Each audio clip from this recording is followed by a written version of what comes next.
That's another great question.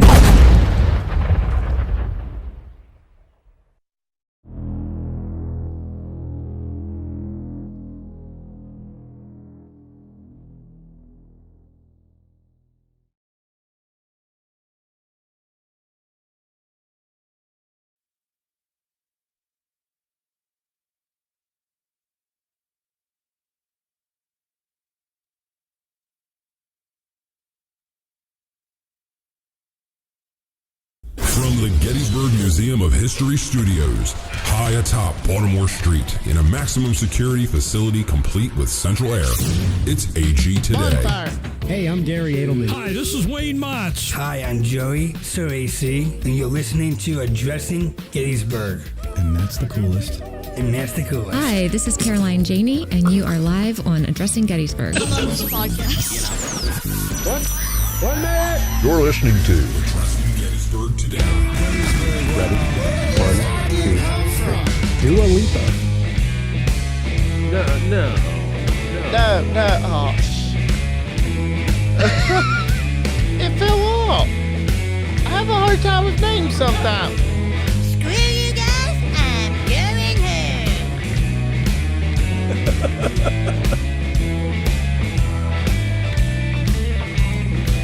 Good evening, ladies and gentlemen. What is it? Oh, what is that? Amazing. Thank you. Oh, you must be clapping because the Dale Dye interview has been going through the roof. Grammy nominated. Grammy-nominated Dale Dye interview. Wow, thank you so much for that unprovoked, unrehearsed, unsolicited round of applause. Thank you so much. Good evening, ladies and gentlemen. Welcome to Addressing Gettysburg Today.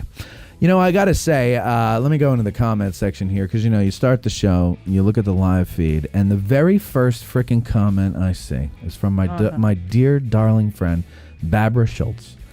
Barbara. Now, I love Barbara. I've never met Barbara, but I love her in the comments. There's something about Barbara that makes me laugh. First comment, she goes, why can't these shows ever start on time? Because we're horrible people. Because we are terrible people. Now, I could tell you why, but then it would look like I'm blaming someone who volunteers to help out. Yeah, Bethany. Not Bethany. Michael. Not Michael. Yeah. I'm not going to do that. He who cast the first stone. That's right. He who smelt it dealt it, Courtney. I'm not going to do that, though. Well, go easy on Michael. I'm not going to say... Now, I'm not the type to say... We would have been on time if Court was here on time. Yeah. But at 5:32, I texted him and I said, did you forget that we have a show tonight? And he goes, I actually did. Yeah. I actually did. But I'll be there in 10 minutes. And he got down here. So good for him. Thank you. Yeah. Speed demon. Speed demon. And you know what? Hey. He broke every traffic law known to man to get here. He did. It's not his job. So, you know, he doesn't need to be. And we're not mad. We're not. Barbara's mad at you. Well... Barbara is not going to forgive you if she ever meets you in person. Help me, Barbara. Yeah, it's Rhonda. Help me, Rhonda and Barbara Ann. Yeah, But that's okay. right. Okay. Whatever. Well, yeah, it's been a long day. It has been a long day. I was in a weird place when you texted. Really? Well, what happened? What happened? Complete relaxation.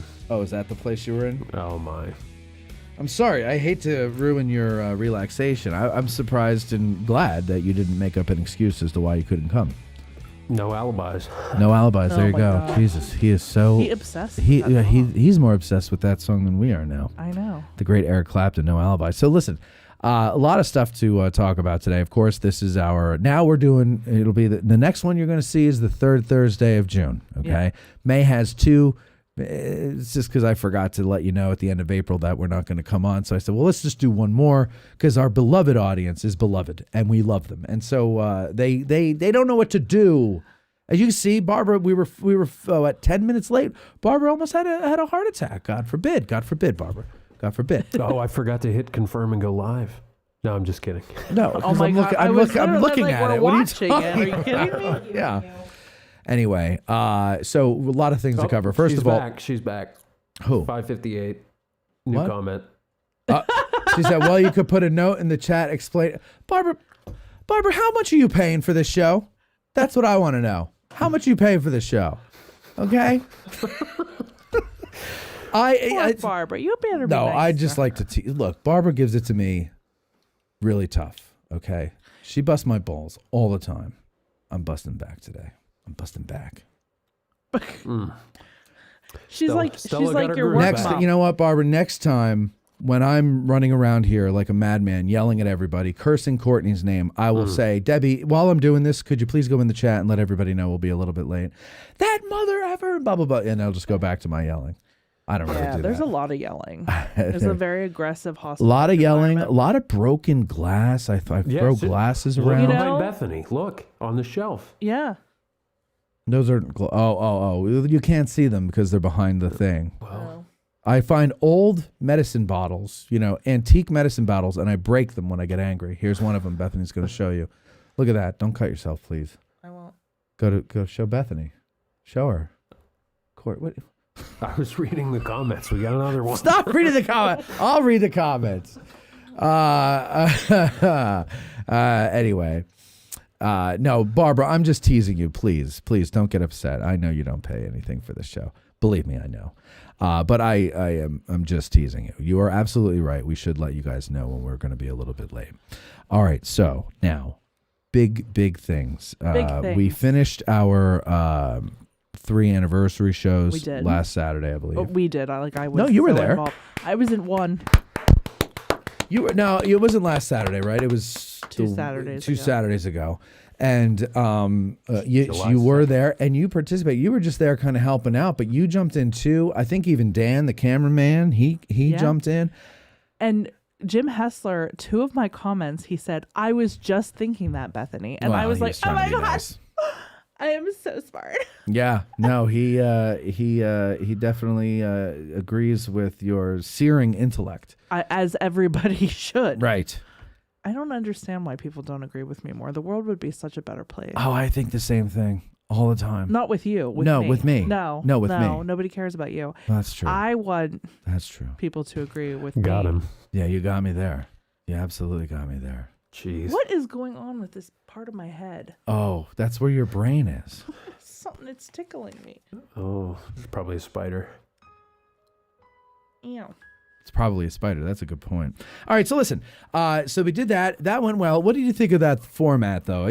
Don't give it away. No, you but know. I thought it was a good idea. Yes. I really did. And everybody seemed to really like it. Mm-hmm. So I can't wait to actually finish editing those. What, Mike? I liked it. Yeah, Mikey liked it. Mikey was very. Mikey on it. loved it. Mikey's That- now leaving the room. He's that like, was where- I liked it. I'm out. Yeah. He's over there. I can see him.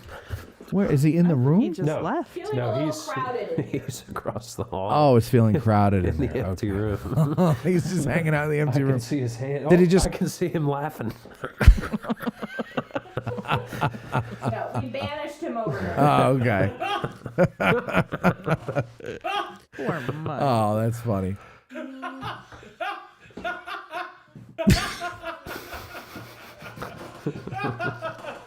He started laughing when he came to get me.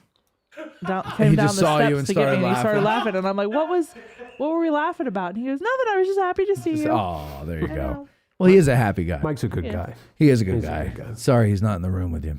Yeah. So then last night we had the world premiere of our interview with Captain Dale Dieter. You know who he is?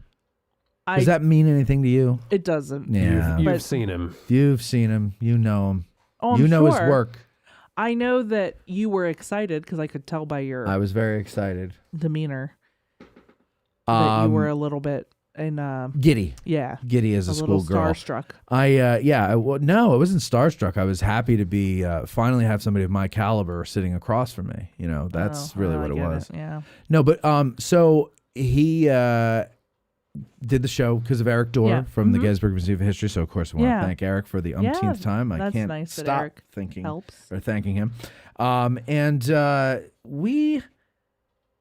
It's been getting a lot of good feedback, so I appreciate that. Thank you to everybody who has done that. It's nice when you guys lie to make me feel better, so I appreciate it. I'm just teasing. It really was fantastic. And so that came out yesterday. It's on YouTube if you missed it. I just put the audio up on the audio-only feeds for those of you who refuse to get YouTube. You're not even watching this now, so you forget it. I Looks go, like a very adorable gentleman. that's the first thing I said when he walked in. I said, "You are an adorable gentleman." Yeah, you know how I love my older gentlemen. He could kill me with his pinky, but that's the first thing I said to him was, "You're an adorable gentleman." Cute as hell. You know how I would have been. You are cute as hell, Captain Dale Dye. I would have been just like, He that's what I do when I see cute little guys. I don't no. He is not in any way what you would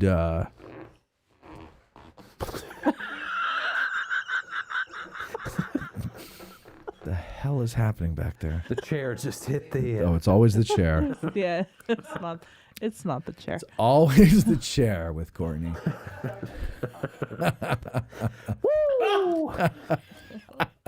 Anyway, so that was really fun. No, you would never think that you wouldn't go look at him and go, "Oh, you're a cute little old man." Like that's not his. I didn't say cute little old man. Well, I whatever. said older Whatever. guy. You should see him in Platoon. I think he gets blown up. He was very Oh, cool. really?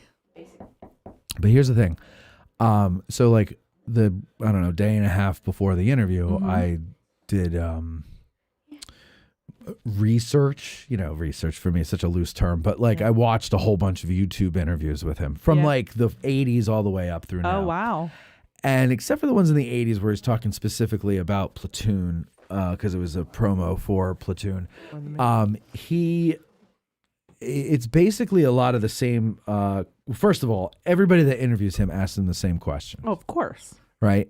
And so, of course, the answers are all the same. Mm-hmm. And I was like, you know what?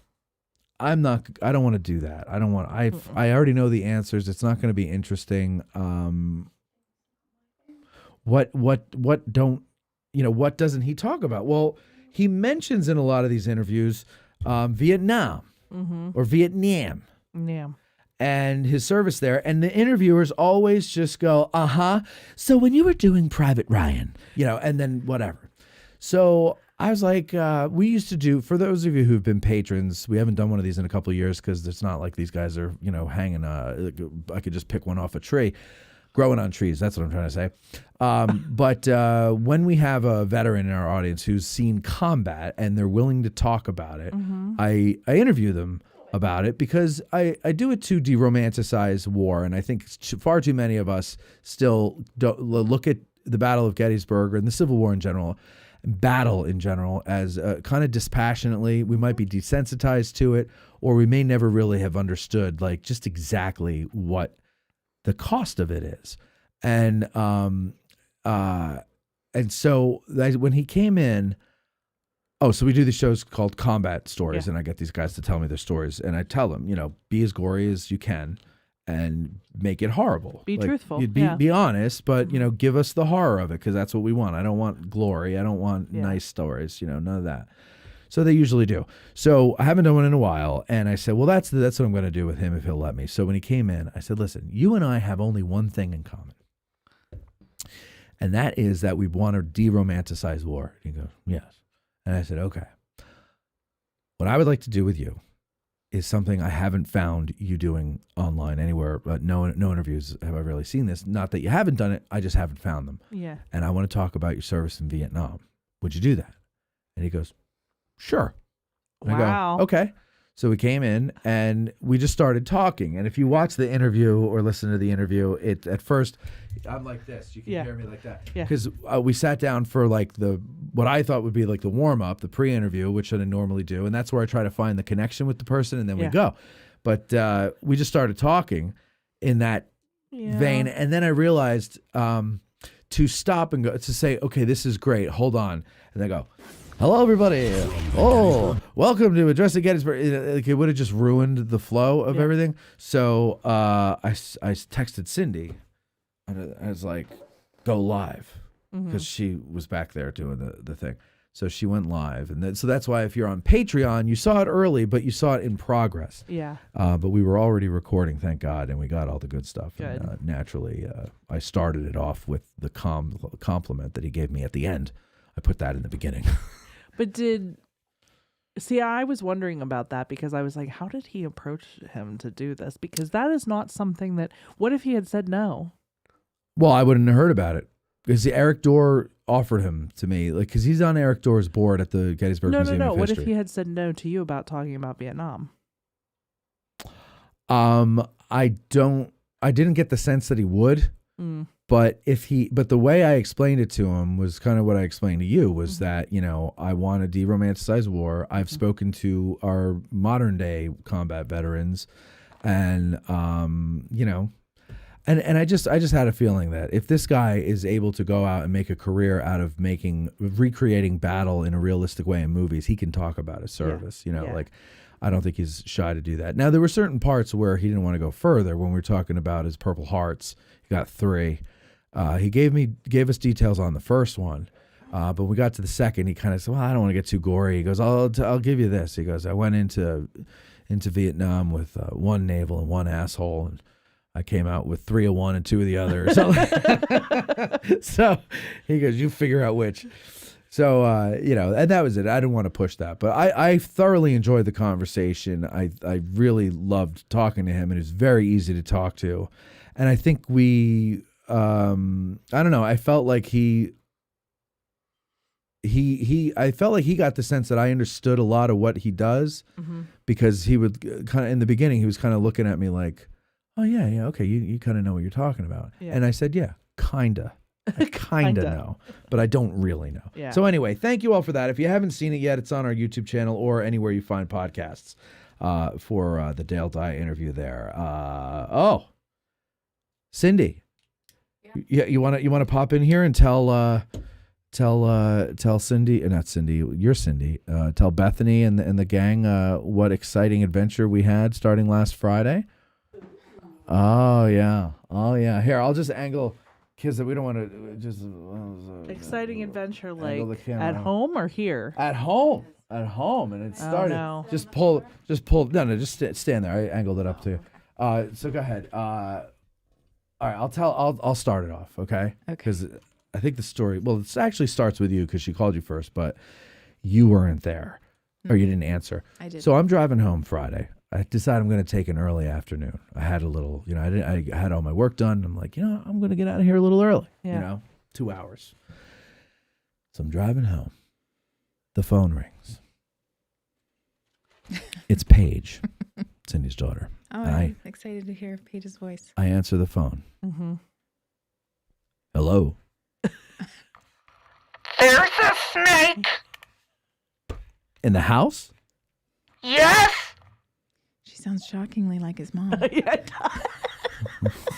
No. I go in the house. I said in the house. She goes yes, and I go, well, where are you? I saw it and I grabbed Major and I ran in my room. Okay.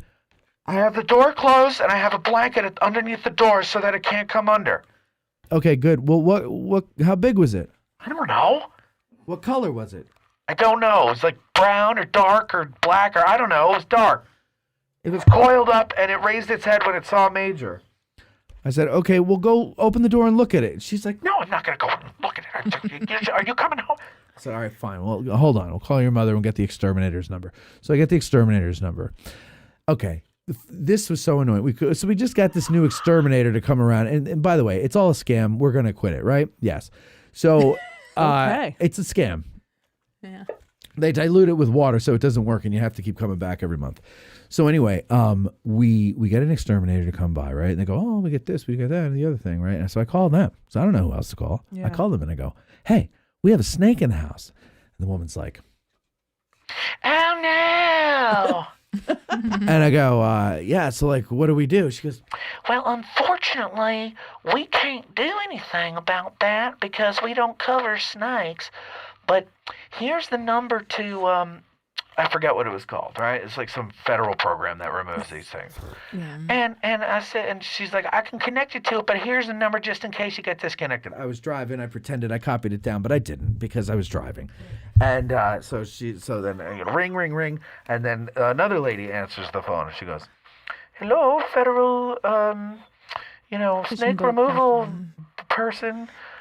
Yes, hi. We have a snake in the house.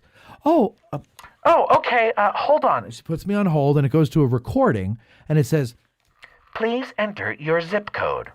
So I enter the zip code. We are sorry, we don't service that area. I'm like, God damn it. So then I call the police. And I go to the cop. The police? I called I don't know, call 911. I call the police station. And I leave a message. The guy calls me back. The officer calls me back. And he goes, you got a snake in the house? And I go, yeah, I don't know what you guys, like, who do I call? Everybody I call doesn't cover out here. And like, I go, what do you guys normally do in this situation? And he goes, oh, you want to call Fish and Wildlife or something? I go, Fish and okay, Boat, yeah. fine. No. First was Fish and Wildlife. And it was like the game commission. Game commission. And then- Call them first. Uh-huh. And then they go, oh, no, we can't do anything for you. I was like, okay, well, who do I call? Well, you want to call Fish and Boating or Boating and Fishing, whatever the hell it is. So I call them. All right. I leave a message. Lady calls me back. She goes, we can't do anything about that. However, I do know of 4 companies in your area that will help you. And I go, finally. She's like, I'm going to send you the numbers now. And she goes, the first guy is really good. He's like on call around the clock. And so he'll be the one to get there soonest, you know. Gosh. So I'm like, okay, fine. So I call him and I'm like, yeah, we got the snake, you know, whatever. Now, but I had gotten home by this point and I was just going to be like, all right, whatever. I'll just man up and like go find the snake and I'll get some kind of I What? offered shotguns. Yeah. Well, then I'd have a hole in the floor. So I get in there. He's not where she said he'd be. Okay. So I go, He okay. has moved. So I go in a room and I go, he's not there. You know, so I'm going to go looking for him.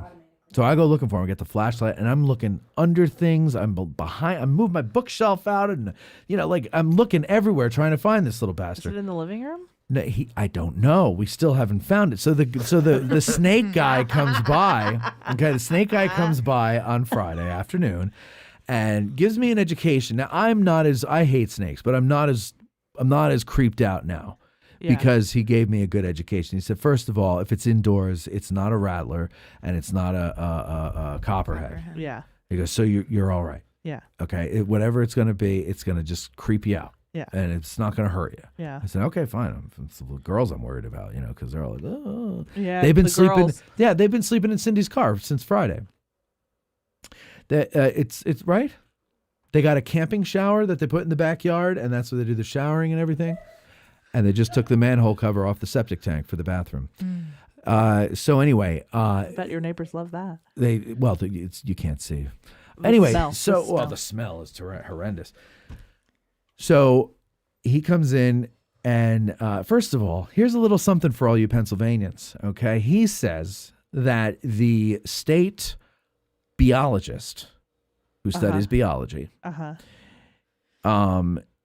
has predicted that the snake population is going to boom this year because we had a long, cold, lonely winter. And so just like humans, the snakes couple and they procreate. And so that's what they spent the winter doing or something to that effect.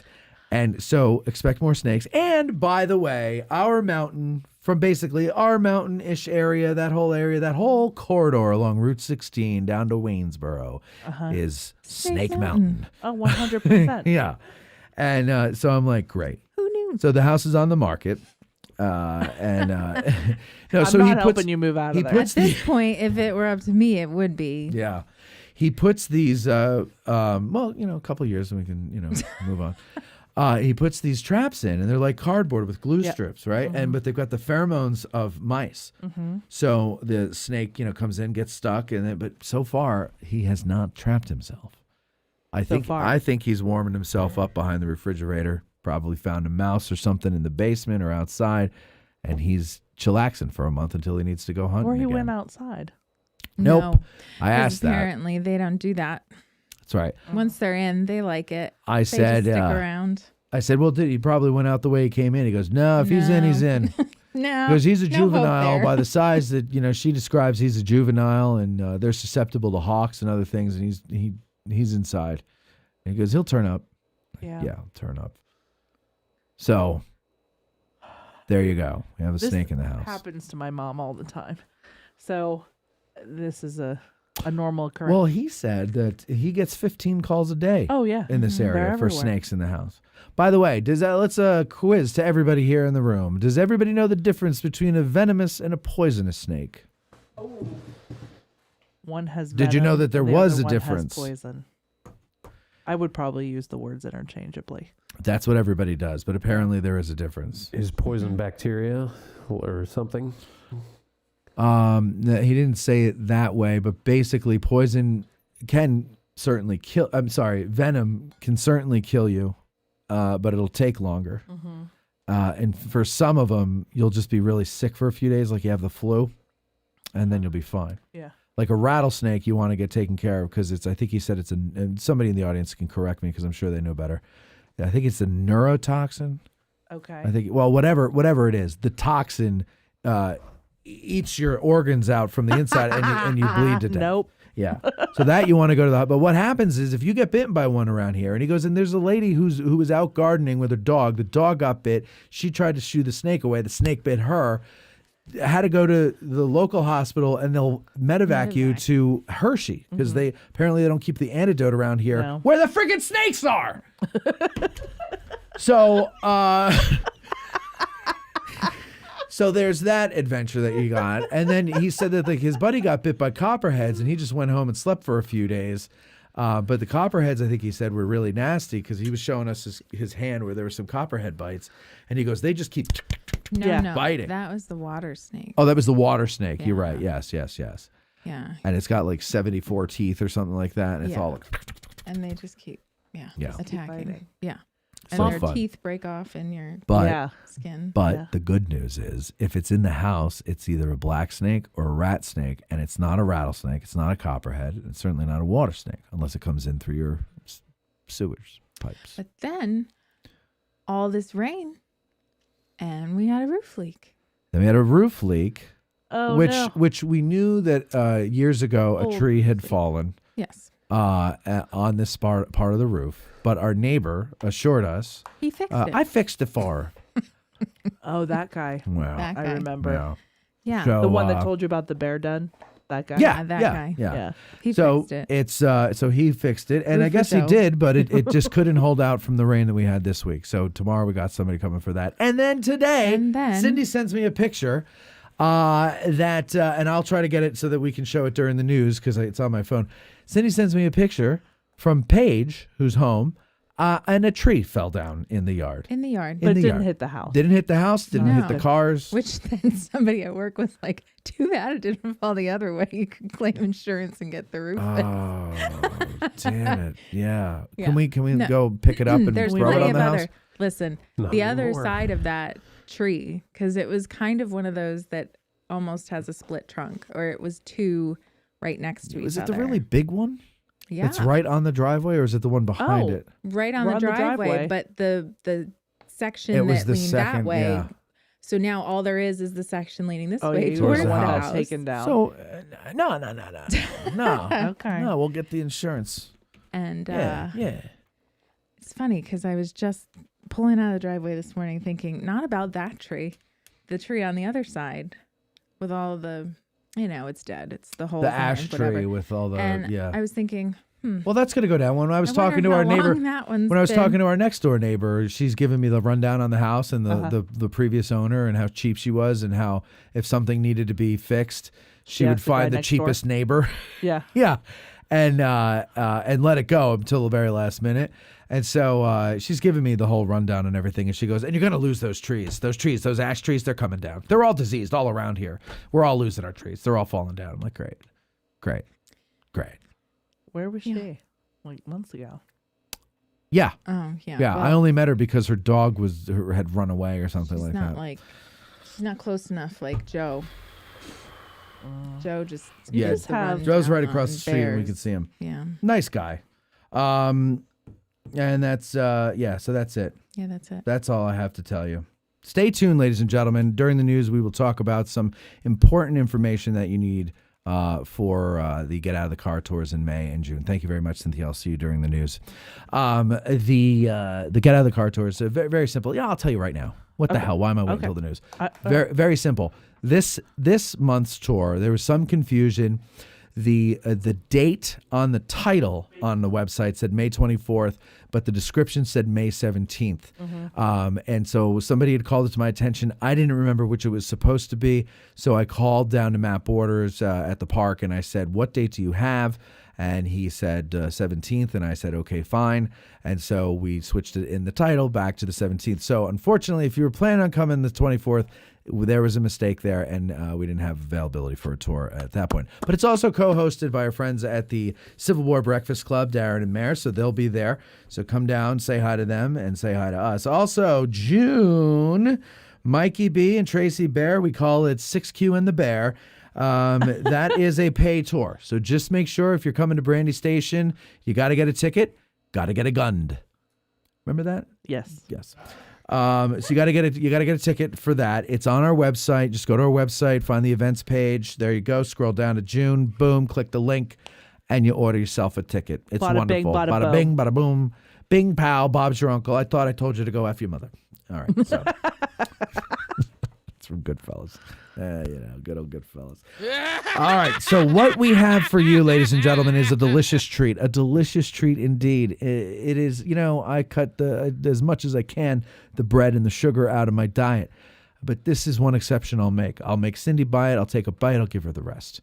And, let her get all the bad, effects of sugar and bread. But this is delicious. It is Devil's Den Doughnuts. It is a new store that is going to be in the area out on the Fairfield Road. And you're going to love it. And you're going to also love the lady behind it. She's coming up next. Stick around. You'll enjoy it. Right back with Matt and Bethany.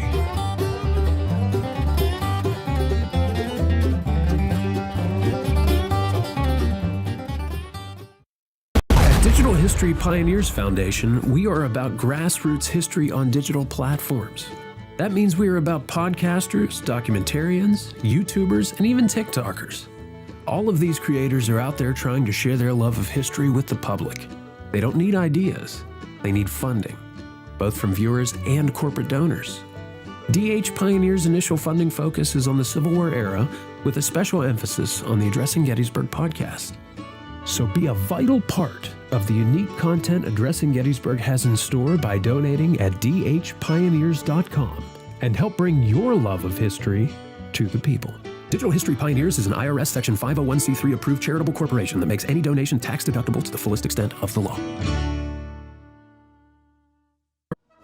The Gettysburg Museum of History, located right here in the center of Gettysburg, PA. Owner and curator Eric Dorr grew up here and has spent his life collecting and preserving history through artifacts ranging from the Civil War, the Battle of Gettysburg, World War II, presidential items, pop culture, and more. His museum is free and open to visitors Wednesday through Sunday, 11 to 5 p.m., where you can stop by and immerse yourself in some of the most amazing artifacts that you would never believe exist in the middle of Gettysburg. If you're a fan of Band of Brothers and Everything Easy Company, you'll love his exhibit featuring the Dick Winters collection and artifacts from D-Day. You can even own your own piece of history by buying one of the many relics they have for sale in the museum and on the website gettysburgmuseumofhistory.com. The Gettysburg Museum of History is a non-profit 501c3 organization with a foundation that allows all purchases and donations to keep the museum operating and open free of charge. They have been featured on the History Channel, the Travel Channel, the Smithsonian Channel, and the Science Channel. Now you can check them out on American Artifact, the series on the YouTube channel, The History Underground. So that's the Gettysburg Museum of History at 219 Baltimore Street or the gettysburgmuseumofhistory.com. If you like this podcast and what we're doing here, please like, share, and subscribe. Thank you very much.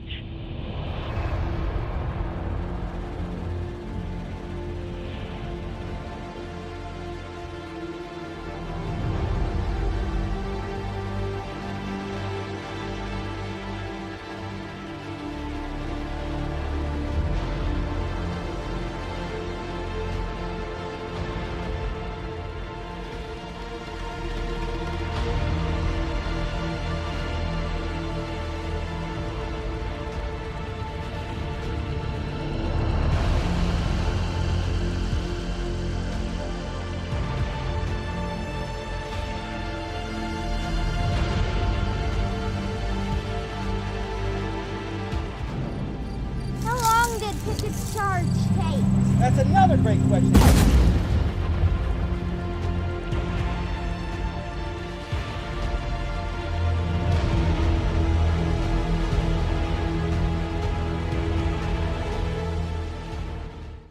Who can forget the sounds of the 60s? The 1860s. I can't, and you can't either. Now, there's Marching Through Georgia, the exciting new album by Billy Webster. All of your favorite hits of the 1860s in one place. Such hits as Gary Owens,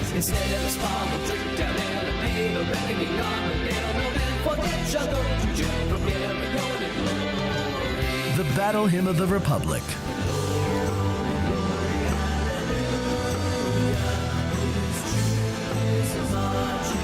All Quiet Along the Potomac Tonight,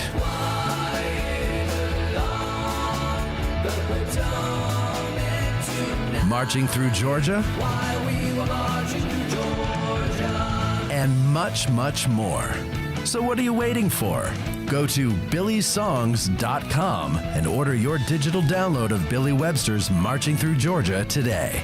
That's billysongs.com.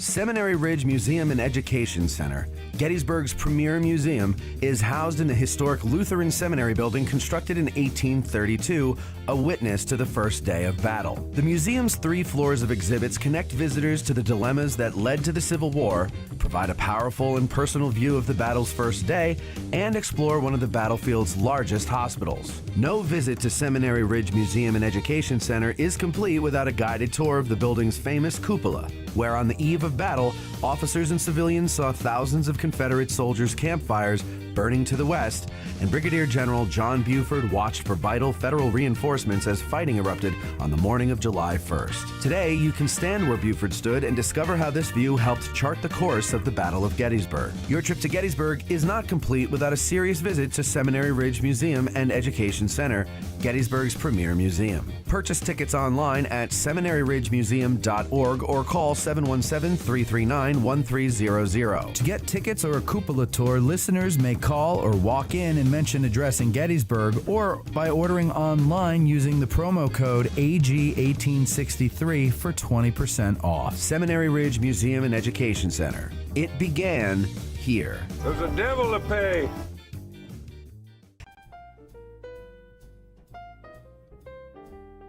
When you're dragging ass out of bed and the hair's mussed up on your head, you picture the 20th Maine and you're happy once again.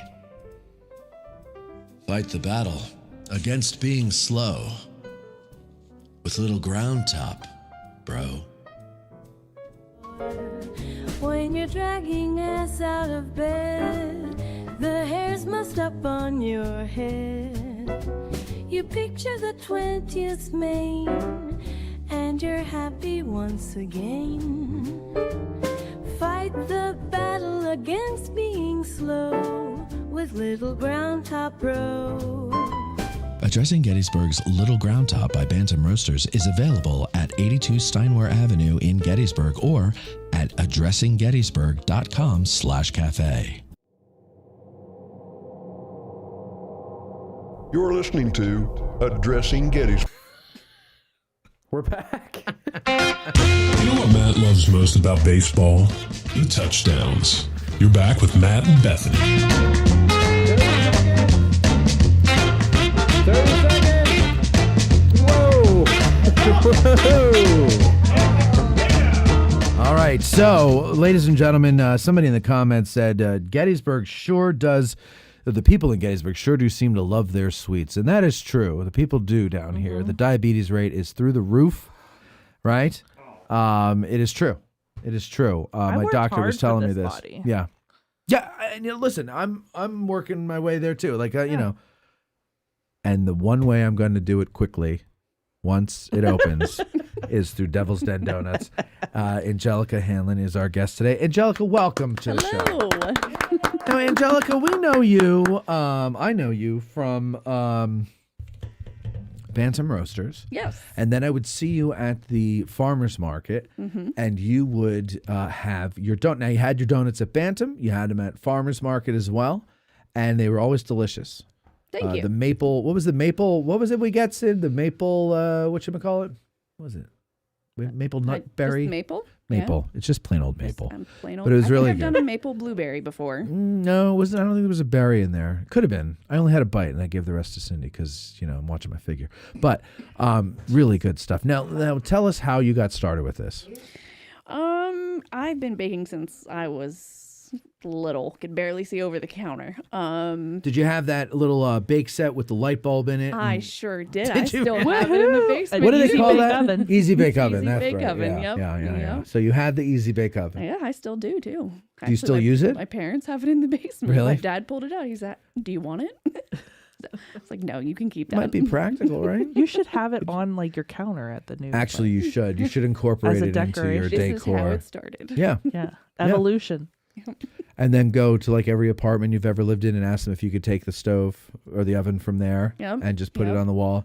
This is my apartment in college. I was Like people do their keys. Yeah. We Think could they do the it with exhibit keys. downstairs. We could. Oh yeah, we maybe make a museum for you downstairs. Yeah. Yeah. All right. So go ahead. You were a little kid. You've been doing it since. What would you like to bake when you were little? Anything that I felt like baking, I would bake. I remember there was one point I woke up in the middle of the night. I'm like, hey, I'm gonna bake some eclairs. And I made some eclairs In the middle of the night. Yep. You have all the I don't ingredients. even know how to make it. Yeah. Like what's the goo inside? What's that? It's like pudding, cream. right? Yeah, it's just a regular custard. Custard. I mean, people get fancy with it, but you don't have to. But do you make that at home, or do you just go get? Did you have custard packets laying around? You just whipped it up and No, made you it. make them with eggs. Eggs. Egg, What is sugar, in custard? cream, Egg, sugar, butter, cream, butter. butter. Of course, the butter. Can't go wrong with butter. Butter's Yeah. fantastic Mhm. on It just is. about everything. Frosted Flakes. Are you salted or unsalted? Unsalted. Yeah, you got to go on. Mm-hmm. Yeah, I like cooking, but like meat on a Which grill. you're very good at. Yeah, on a grill, pans like, the old iron skillet or air fryers, actually. You get a steak in an air fryer, fantastic. Smoking? Well, so Cindy got me a smoker for Christmas. Nice. And it's buried behind all the other stuff in our garage, and I'm going to get it out soon, and I'm going to put it together, and I'm going to start learning to smoke. That's my project for this year, is learn how to smoke meats. I love smoked meats. And so I've actually started watching videos in preparation for this. So, yeah, it's one of those pit boss I smokers. love my smoker. Yeah, it's now. What do you like about smoking meats? The flavor. There you go. There's so much you can do with it. It's become a new tradition now that we're smoking our Thanksgiving turkey. Well, A lot of people are doing that. Yeah, that's a new trend. How long does that take? Last year I think it took about 6.5 hours. And what wood do you think is best for that? Applewood, mesquite, like I did a blend. a blend. Yeah. Just random handful of each, or what? I can't remember exactly what I did, but I still have a stash. Because that's the thing. That's the thing. That's kind of, you got to write it down when you do it. Yes. And I never Yeah. do, because my hands are always messy with grease. But you have to, like, I got to learn the science of it, and then I have to learn the Well, and there's the pellet different. smokers, That's what we and have. then- So it's a okay, pellet smoker, yeah. right? Starting off simple, Yes. and Don't then if I overcomplicate really it. right, and if I really love it, then we'll expand. Mm-hmm. But right When now, are you inviting us over? Or? no, I got to see if I can do it first. Oh. Yeah, Here at your house. yeah, but we're gonna do it. What? I'm just saying. We have a snake, a leaky roof, and a dead tree. No, it's not. It's okay. We'll be fine. I've smoked Hey, a lot of shit. hey. You can bring it to my house. Yeah, we could do that. I guess we could Yeah. bring it over there, and or I could just smoke the meats and bring the meats. I don't need to could bring do the that. smoker. I Anyway, just listen, want we're the our, food. our I just poor want the guest food. wants to go to bed. So you like smoking, you like cooking. I can't. So the thing is, I love to cook. Baking, I never understood. I never had an interest in it because I don't really eat a lot of baked goods. But I know people love it. But other people hate it. They won't go near it. But what is it you love about baking? I get to be creative with it. Okay. I get to step outside of my box. I'm trying different flavors. Like, I actually want to try incorporating smoked things into the donut. I love that idea, Yeah. like bacon. Yep. Yeah, bacon and chocolate go well together. Yes, they do. No. Bacon, chocolate, and peanut butter. Yes. Bacon, peanut butter cookies with bacon and peanut and chocolate chips. Do you do cookies too, or just donuts? Oh, yeah. Okay. They'll bake anything. See, here's the I problem. have giant chocolate chip cookies at the farmer's market right now. I never actually have had any of your stuff, as I was saying earlier. Yeah, did you bring samples? I did not, unfortunately. Angelica, goddamn it. I'm sorry. Damn it. And I was in the kitchen for 12 hours today baking. Of course you were. It's like, oh, I'm just going to go do Matt's show. And, Can I say empty-handed? Can I say something controversial? You may say something controversial. Thanks. I know. You ever had rattlesnake? I don't like chocolate at all. Oh, yeah, he doesn't. Yeah, he I doesn't. hate it. Oh. Did you know that? Did you? Yeah. Did you know that about Court when you met him 5 minutes ago? Did you know? No. Did you? Well, he doesn't. See, here's my problem. We're gonna have words. Lens. As I was saying when you first got here, my husband and son love your stuff, and I never actually have had any because it never makes it to me. Right. So, Intercepted on the way home. I've never by their bellies. Mm-hmm. So next time, I'm gonna make him put it like in a. One of those, a lock box that he has no key safe. to, Yep. or one of those puzzle boxes that he doesn't know how to open, or Right. something, so it makes it home to me. You should send it with a note that says, please put the donut in here and close it before you tape hand it it. back to my husband. Yeah. I'll have Tape safety- it, yes. tape it. Yeah. Like if you put a lot of Tamper. tape around it or something, he will too lazy to do Or it. that thing from the Da Vinci Code. That's yeah. exactly what I was going to say. With the vinegar in it and everything, it Yeah. just Yep. spoils it if he tries to break into it. Because we went to the farmer's market last week and you were out of them. See, that's the part of the problem. You're too good. They do Stop sell it. out. They do sell out sell quickly. out in like Yes, 5.2 I So have when been you- selling out. Yeah, so when you have them at the farmer's market or at Bantam, they don't last very long. And that's great. Yes, I love to hear that. Yeah. Now, so tell me the plans of Devil's Den Doughnuts. That's right. That's still the name? Still the name. Okay, good. Because that's what the title of the show is. So, Devil's Den Doughnuts, where's it going to be? It is going to be located off of Fairfield Road, Okay. Dietrich Commons. Yep.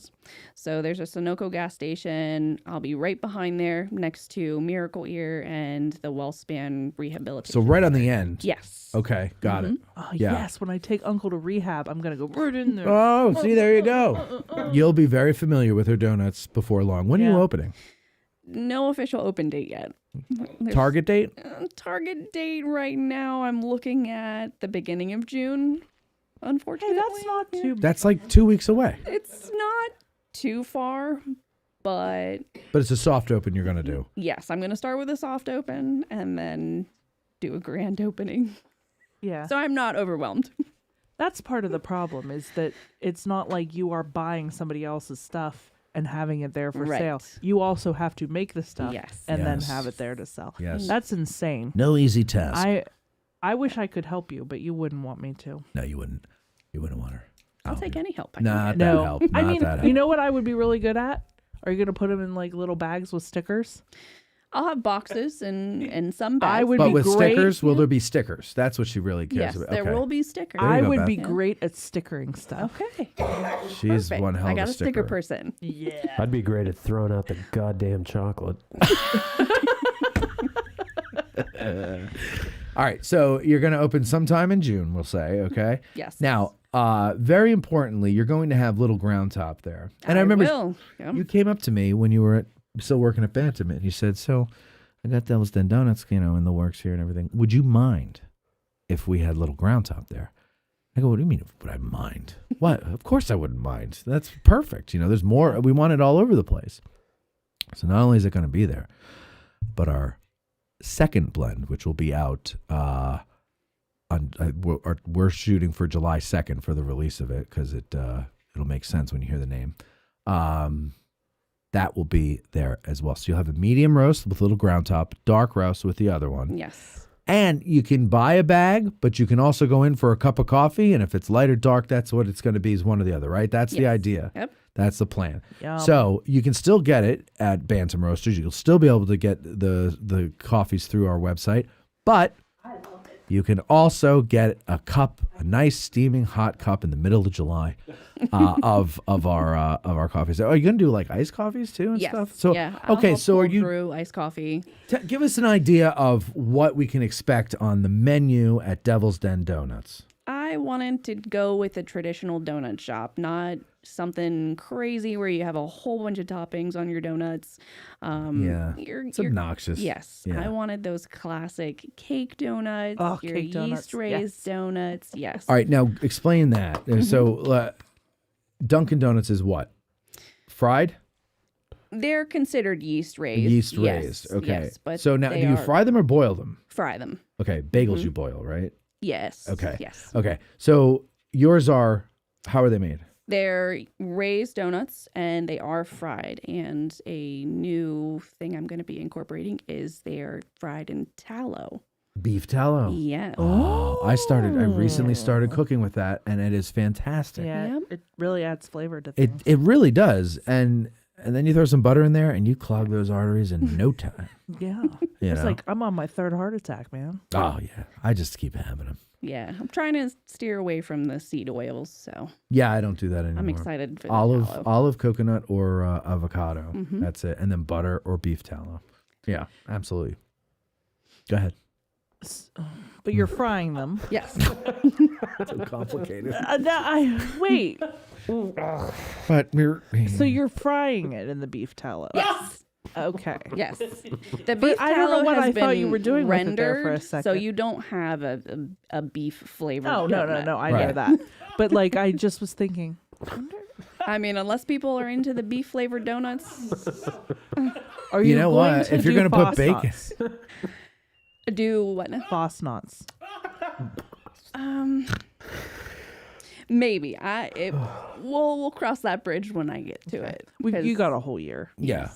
Yeah, because that's incorporating potatoes into the donuts. Oh, that's right. Those are potato donuts. Yeah.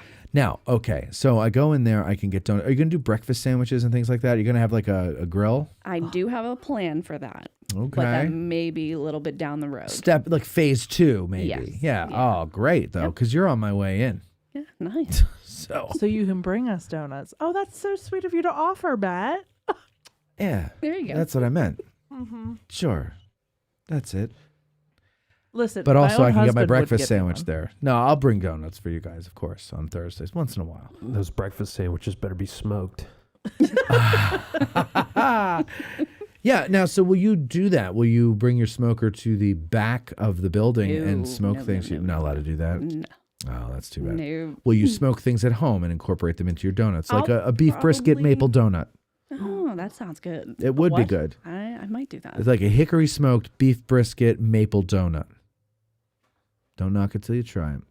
No, I'm Next not time you have a going to. hickory smoked beef brisket, go and get some maple syrup, pour it in your mouth, and go, well, you got it all in there, and you'll be like, wow, this is pretty good. Or just swing by and grab some donuts And I and then just get grab the a donut. Yeah. You, Those or you maple could, donuts sound amazing. they are amazing. What is your most popular donut? It's the sprinkles. Just regular The old plain old chocolate sprinkles. with sprinkles or the vanilla with sprinkles. That is my 'cause, jam. oh, The people love vanilla with sprinkles. Either that or the cinnamon sugar. I like the Boston cream. Mhm. Yeah, that's my favorite. It's messy, get it all over your face. Well, so with but they're the also thick. Like cinnamon these are like thick. I remember I got a Boston cream once, and I went to bite it. And I'm like, well, this is really thick. And I took a bite, and it went all over the place. And I was like, God damn it! And I didn't have any napkins. I was in my car. It was really embarrassing.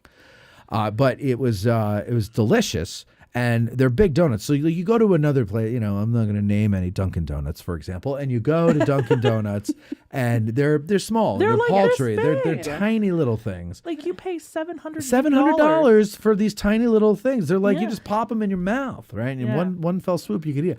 Hers you actually have to take bites of. Oh, wow. They're big Yes. donuts. You get your money Again, worth. I Oh, yeah. have never had one. Right. Well, you will. You will. You would have had one tonight if she brought samples. I'm sorry. It's okay. You can run home by the time we're done. No, don't worry. Next time when you're open and you come on, bring some samples. that'll be fun. Maybe, a great promotion for you would be every once in a while, maybe once a quarter, you come on the show and you like when about Richard the Simmons used to go on Letterman or something, and you always bring gifts and it's donuts. There we go. Or you could talk about your new flavor. And everybody can just listen to you eating the donuts. That's right. Listen, they're so we've good. ate things on the show before. That's just such Oh yeah, we love eating things on the show. Yeah. Yeah. There's a lot of I said more ham. Well, what about ham? You going to put ham in your breakfast donuts? sandwiches. That's right, breakfast. So that'll be great. Now, okay, so coffee. Are you going to do like all different types of coffees, or is it just going to be plain old coffee, cream and sugar, or are you going to do like cappuccinos and maraschinos Eventually, and yes. lates and we'll all that? incorporate the espresso machine down the road. Okay, but at first start you're just off, going you're coffee and donuts. Yep. But I like the simplicity of that. Like you're saying, it's simple, right? Simple donuts. I think we try to fancy everything up, and we've gotten away from the essence of what makes everything so good, right? Donuts are good because they're just donuts, like a fresh donut, fresh made, nothing better than that. You don't need to get fancy. You don't need 60,000 toppings on it. In fact, frankly, what was I eating the other day? And I was making burgers last night, right? And so I'm spicing up the meat, as I'm making, smushing it all together and stuff. And I'm going in the fridge and I'm like, I'll put some of this in there. I'll put some of that in there, some of this, some of that, some of this, and some of that. And I go, there's got to be a point where you just can't taste what's in here. It just tastes like salt and spice and like it's just too much. And same thing with donuts and the toppings on the donuts. Mm-hmm. It's too much. It's Too just much. sugar. Yes. Right. Yeah. But I like this idea of like sweet and savory with bacon and other maybe smoked meats in there. Salmon, a salmon maple salmon donut. That might not be everybody's. Just throwing out ideas. Just throwing out ideas. How about honey? Do you use honey in donuts? Yes. You do? Yes. Like in the dough or as a topping? As a topping, my traditional glazed is actually a honey glaze. Isn't that something, ladies and gentlemen? And is it raw honey that you use, or does that not bake well? No, it's just a regular honey. Regular old filtered, Yes. whatever the hell they call it. Processed honey. But it's probably nice and sweet and delicious. Tables. Will there be tables for us to sit down and feed our faces at? Okay, good. There So you will got be tables. And what's the decor you're going for? People are interested in this. They want to know, what is it going to look like? I'm trying to go with a rustic theme. Good. Classic Gettysburg, incorporating blues, grays. Fantastic. That is the standard Gettysburg color palette. Yeah. But that's good. Well, if it ain't broke, don't fix it, right? Exactly. What I like about it, and I think a lot of other people are going to like about it once they discover it, is, there's a lot of homes just west of you on the Fairfield Road. There's those big neighborhoods on Hersridge Avenue or Hersridge Road that have completely destroyed it. But Old those Dietrich people, Commons. Old Dietrich Commons, that's right there. Yeah. People will be able to walk. People will be able to walk there, but people like me coming in from Fairfield, on the way in, you stop. Yeah, there's not really anywhere to stop on the way in from Fairfield. There's absolutely nowhere to stop. So having a breakfasty type thing on the way in for people coming in from work. Yeah. No, it's a fantastic location. You don't even really need the tourists. Not that you wouldn't want the tourists, but you don't really need them because you are the only show in town. You are the first eatery that's not pizza on the way into town, right? Yeah. I think I'm right about that. Yeah. As far as I'm so aware. when you're coming in the morning, you need that morning coffee and that morning donut. Yeah. You're going to stop there. And what I like about it is when I take the Fairfield Road in, that's where I can stop for my morning coffee. When I do my drive around the battlefield and I go like cut through Bullfrog Road and then come up Pumping Station and all that stuff, I can go to Bantam on my way in. So I've got a great place for coffee on my way in. Yep. Fantastic. So now you need to open one on the east end of town because that's where I am. Just saying. I'll work on it. yeah, because otherwise you're going to have to go all the way across. Secondary location. All right, now, tell us something you want us to know that we haven't asked you about your place. What are you proud of most? What are you most excited about? Just giving people the donuts. Just giving people. Yes. You're giving them away. Oh, this is fantastic. Hey, wow. Wow, ladies and gentlemen, look at that. You heard it here first. She's giving them away. It's going to be bad for business. Now, of course, you're selling the people the donuts. Yes. And what, if I may ask, do you have prices set yet? I mean, you probably do because you're at the farmer's market. What does a donut go for? My donuts go for $3 right now. $3. Yeah. That's Oh my not gosh, bad that's at all. Not bad at all, especially No. considering how huge Right. you say they are. Now, she said right now. She's going to have overhead soon. So that will be Yes. $18. But, that's not your fault. It's the rent. The rent is high. It is. Yeah. So we're going to have to, but it'll be worth every single dollar. And for those of, and you'll be at the farmer's market this weekend? Yes, I will. Are you there? Will you continue to have a presence there even when you have the store? Yes. Great. Yes. That is Devil's smart. Den Donuts will be there. I myself might not be Sure, there. but you will have a presence But there. yes. You'll have your mom the do it. donuts will be at the farmer's market the whole season, every Saturday. I think that's great, and I think that it's. I'm really excited for you because you I got to know you from working at Bantam, and you teamed up with Bantam on this, right? So this is a kind of like a joint Partnership. Yeah. There you Yep. go. Okay, so it's good to see people grow their businesses and stuff, and this is going to be fantastic. I think. Yeah, I'm excited. I'm excited for you Thank because you. maybe I'll eventually get one. Like the more you put it out there, the more likely I will eventually get Yes, one. someone will bring one to you. Someone. I'm putting it out there to the audience. Why don't you just make Mark not eat it on the way home? Have you met my husband? Well, tell him if he can't control it, tell him to order himself an extra one for the ride home, and put yours in the trunk. So that was the funny part. So the last time that he went, he did buy 3, one for himself, one for my son, and then one for me. And then later, like the next day, there was a box sitting there empty. And he said, that was your donut. Was. Yeah. Who was your donut? You never ate it. And I said, I didn't know it was there. And he goes, Oh, sorry. Too bad. Oh, so He ate it. did he not tell you it was there? No, he didn't tell Oh me my it was God. there. They should visit a nice buffet. Well, that's true. That's a good point. All right, listen. If you need medical care from all these donuts, go to get Urgent care. urgent We've got care. you guys playing over here at Urgent Care. They'll probably send you right on to the emergency room. They're not going to need medical care after eating these donuts. They're going to need a priest because it's so delicious you might die and go to heaven. So That's true. what it is. And So you when- need the last rites. When St. Peter's up there at the pearly gates, he'll say, "What brought you here?" A donut, and he'll be like, "Where's mine?" Yeah. Yep. Sorry, I was with Mark Yingling. And Yeah, he ate it. and he ate it. He ate it on the way up to heaven. Listen, I wish As he's you. dying. I wish you great, fantastic luck with this, Thank you. and please do come back on the show more often as your journey progresses. Yep. Don't forget to bring samples. Samples, yes. And I will know now. maybe create a little like baker lady character or something. You come in, and you're like, "Oh, hello, everybody!" You And can have don't a have snake to bite donut. oh, that'll be good. I love that. Yeah, that would be nice. Nice Have little a picture snake of venom. Cindy there next to it. Yep. Yeah, that would be good. Mike likes that in the background. Okay, guys. Okay, everybody calm down. The best is all their faces. They're And so then that bored. happening. Nobody's smiling. Everybody's bored out of their mind, shaking their heads. Wow. Gettysburg, wow. Gettysburg, what an unbelievable battle that was. Gettysburg, wow. All right, listen. I really do. Wish you all the best with this. Thank you. I know that your bedtime, you have to get up at the ass crack of dawn, and it's past your bedtime, and I'm sorry that we're keeping you so late. okay. But I appreciate you coming on here. Good thank you. luck. Thank you for having Look me. for it early June. Let me know when you're open, and I'll let the audience know. And then Of when they course. come in, because they're all starting to come in for their vacations to Gettysburg, and they're going to want to check this out. So Okay. please let me know, and I will let them know. And that is how the world will work. So we will take a break, be right back. Thanks to Angelika from Devil's Den Donuts for coming on.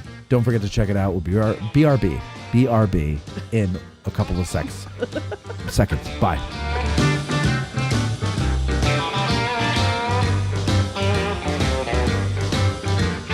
If you like this podcast and what we're doing here, please like, share, and subscribe.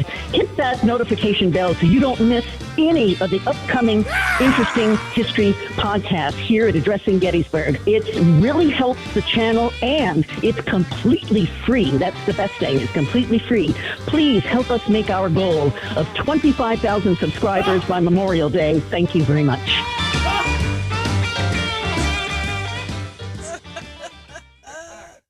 At Digital History Pioneers Foundation, we are about grassroots history on digital platforms. That means we are about podcasters, documentarians, YouTubers, and even TikTokers. All of these creators are out there trying to share their love of history with the public. They don't need ideas, they need funding, both from viewers and corporate donors. DH Pioneers' initial funding focus is on the Civil War era, with a special emphasis on the Addressing Gettysburg podcast. So be a vital part of the unique content Addressing Gettysburg has in store by donating at dhpioneers.com and help bring your love of history to the people. Digital History Pioneers is an IRS Section 501c3 approved charitable corporation that makes any donation tax deductible to the fullest extent of the law. The Gettysburg Museum of History, located right here in the center of Gettysburg, PA. Owner and curator Eric Dorr grew up here and has spent his life collecting and preserving history through artifacts ranging from the Civil War, the Battle of Gettysburg, World War II, presidential items, pop culture, and more. His museum is free and open to visitors Wednesday through Sunday, 11 to 5 p.m., where you can stop by and immerse yourself in some of the most amazing artifacts that you would never believe exist in the middle of Gettysburg. If you're a fan of Band of Brothers and Everything Easy Company, you'll love his exhibit featuring the Dick Winters collection and artifacts from D-Day. You can even own your own piece of history by buying one of the many relics they have for sale in the museum and on the website gettysburgmuseumofhistory.com. The Gettysburg Museum of History is a non-profit 501c3 organization with a foundation that allows all purchases and donations to keep the museum operating and open free of charge. They have been featured on the History Channel, the Travel Channel, the Smithsonian Channel, and the Science Channel. Now you can check them out on American Artifact, the series on the YouTube channel, The History Underground. So that's the Gettysburg Museum of History at 219 Baltimore Street or the gettysburgmuseumofhistory.com. You're listening to Addressing Gettysburg.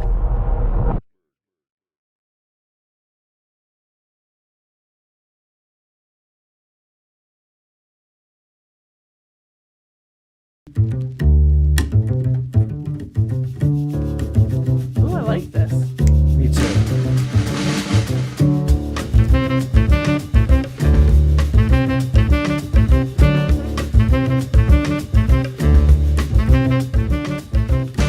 Someone once said to me, Matt, no other history podcast has such great taste in music. Wow. And I said, I know. Wow, that's a nice compliment. The Civil War Institute's summer conference, ladies and gentlemen, the one at Gettysburg College, of course, is the one I'm talking about. It's June 13th through the 18th, 2025. That's this year, in fact. And it's going to be a raucous time. A raucous time. A raucous time. We're going to have lots of parties, and it's going to be off the hook. Off the hook. Off the chain. Off the chain and the hook. All right. It will honor the life and scholarship of our late buddy, Peter Carmichael, Dr. Peter Carmichael. The lineup of over 45 distinguished speakers, including Gary Gallagher, Kent Masterson Brown, Carol Reardon, Harold Holzer, Caroline Janey, Aaron Sheehan Dean, Joseph Glathar, Scott Hartwig, and Jenny Murray. No, not Jenny, Jennifer Murray. Okay. I forget.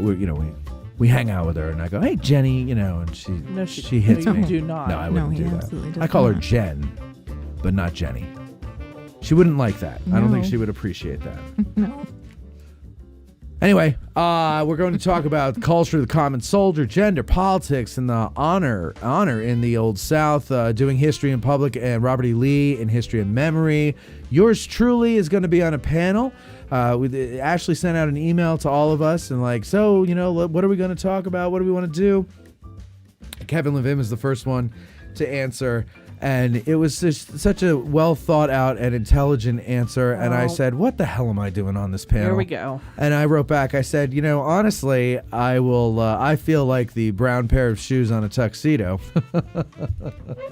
here, but I will yield to whatever you guys decide. Here are my 2 cents, though. And my 2 cents were this. Let's not talk about politics. Because we'll alienate half the room.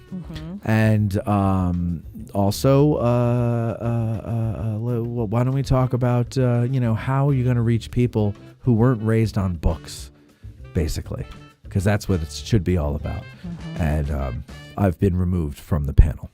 So we are going to have fun anyway there. We're going to be interviewing people up in a room upstairs. Let's see, there's going to be some tours too. Indianans at Gettysburg, the battle for the common soldier, Gettysburg, why they fought, how they fought. There's an evening visit to the historic George Spangler farm on the 14th. There's so much to do. There's way more to do listed here, but I'm not going to go through it all. You're going to go to their website and you're going to find it yourself. It's gettysburg.edu/Civil War Institute. All right, it's such a long one. You know what? Google it.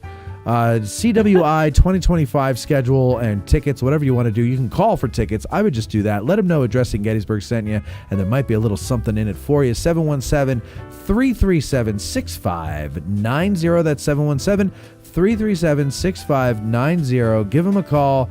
Get your tickets. You don't want to miss this. I'm telling you, it's going to be a good one. We're going to honor Pete. And so I'm sure going to be moving, but I'm sure there's going to be a lot of laughter because that man made us laugh, and it would not be a proper tribute without reminding us of that, reminding ourselves of that. So hope to see you all there, June 13th through the 18th. Get your tickets now, 717-337-6590.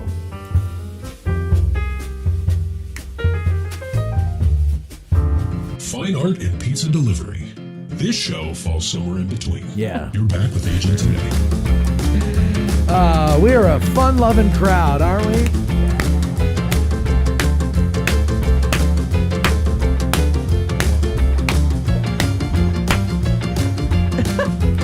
I feel like when you clap like that, your name should be Esther. Esther? Yeah. That's just No, Esther would be like... No. An Esther is... No, that's a Sharon. Sharon. Woohoo! Shannon. Anyway, we're back, ladies and gentlemen. That's true. Don't forget, I told you about the Get Out of the Car Tours Maze this Saturday down in Monocacy, co-hosted by the Civil War Breakfast Club, and June is a pay tour. So go to the website for the link to the tickets. 6 Questions, Lentz, and Tracy Bear. 6Q and the Bear is what we're calling it. How are you girls doing? How you doing, Sin?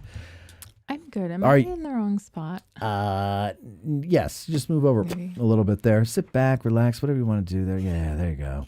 So, did the conversation about the snakes scare you more? Did you hear the comment I read from Matt Gillespie? I've read his comments. Okay, that we could possibly die. Well, I don't think he said that. Well, It's a possibility. it is a possibility. That's true. Could happen. Could happen. You never know. You never know. I got the shotguns. What are you thinking about that, though? I don't know. I just think... You're ready to sell the house. Yeah. Yeah. The other day she said to me, how do you like being a homeowner? I go, you know what? I don't. I miss renting. I miss renting. Because you're rented for all those years. So you're responsible for all the... Oh, hello. This is broken. Thank you. Yep. Hang up the phone. But see, the nice part about owning it... Okay. No. What is it? What is it? Go ahead. What is the nice part about owning it? You can do whatever the hell you want. You don't have to worry about putting holes in the walls or changing anything because it's yours. No, we're trying to patch holes in the ceiling. The roof. I don't know. I like being a homeowner. I like having my own space. I like the idea of it. I think I may have had different renting experiences. You know what it is? I just wish I had the time to devote to things because I would try to do things around the house myself if I had the time to do it. And that, I think, is what's bothering me, is I feel like I'm neglecting it because I can't just I don't have the time. I get home too late, too much going on the weekends, that type of shit. Yeah, we just need a place. But now we have this place that needs a lot. Jeff Pasnick We says don't have hashtag time. adulting. Mhm. And that's basically It's a scam. what it is. It is a scam. I don't like it. I want my youth back. I'm fine with adulting. I just like other people to do the stuff for me. No, certain things I'm not going to mess with. I'm not messing with electricity I don't because I'll mind burn the that. house It's down. just, it's going to be one thing after another. I have this feeling. What? No, it is going to be. We already know it's going to be one thing after another. But it doesn't all have to be done tomorrow. There's certain things that do. We have to just prioritize. We come up with a list of things that need to be done. We prioritize them by price and importance, and we just go. With certain things we have to do, we now know that they exist, so we can't lie on a disclosure form. So we might as well get it fixed, so that people don't use it as a way to talk us down in price. It's not bad. It's just demoralizing. But you don't want to really sell. You don't want to go through that hassle again. No. We did that 2 years in a row, moving. I ain't doing that again for another 40 weeks. And then we can do it.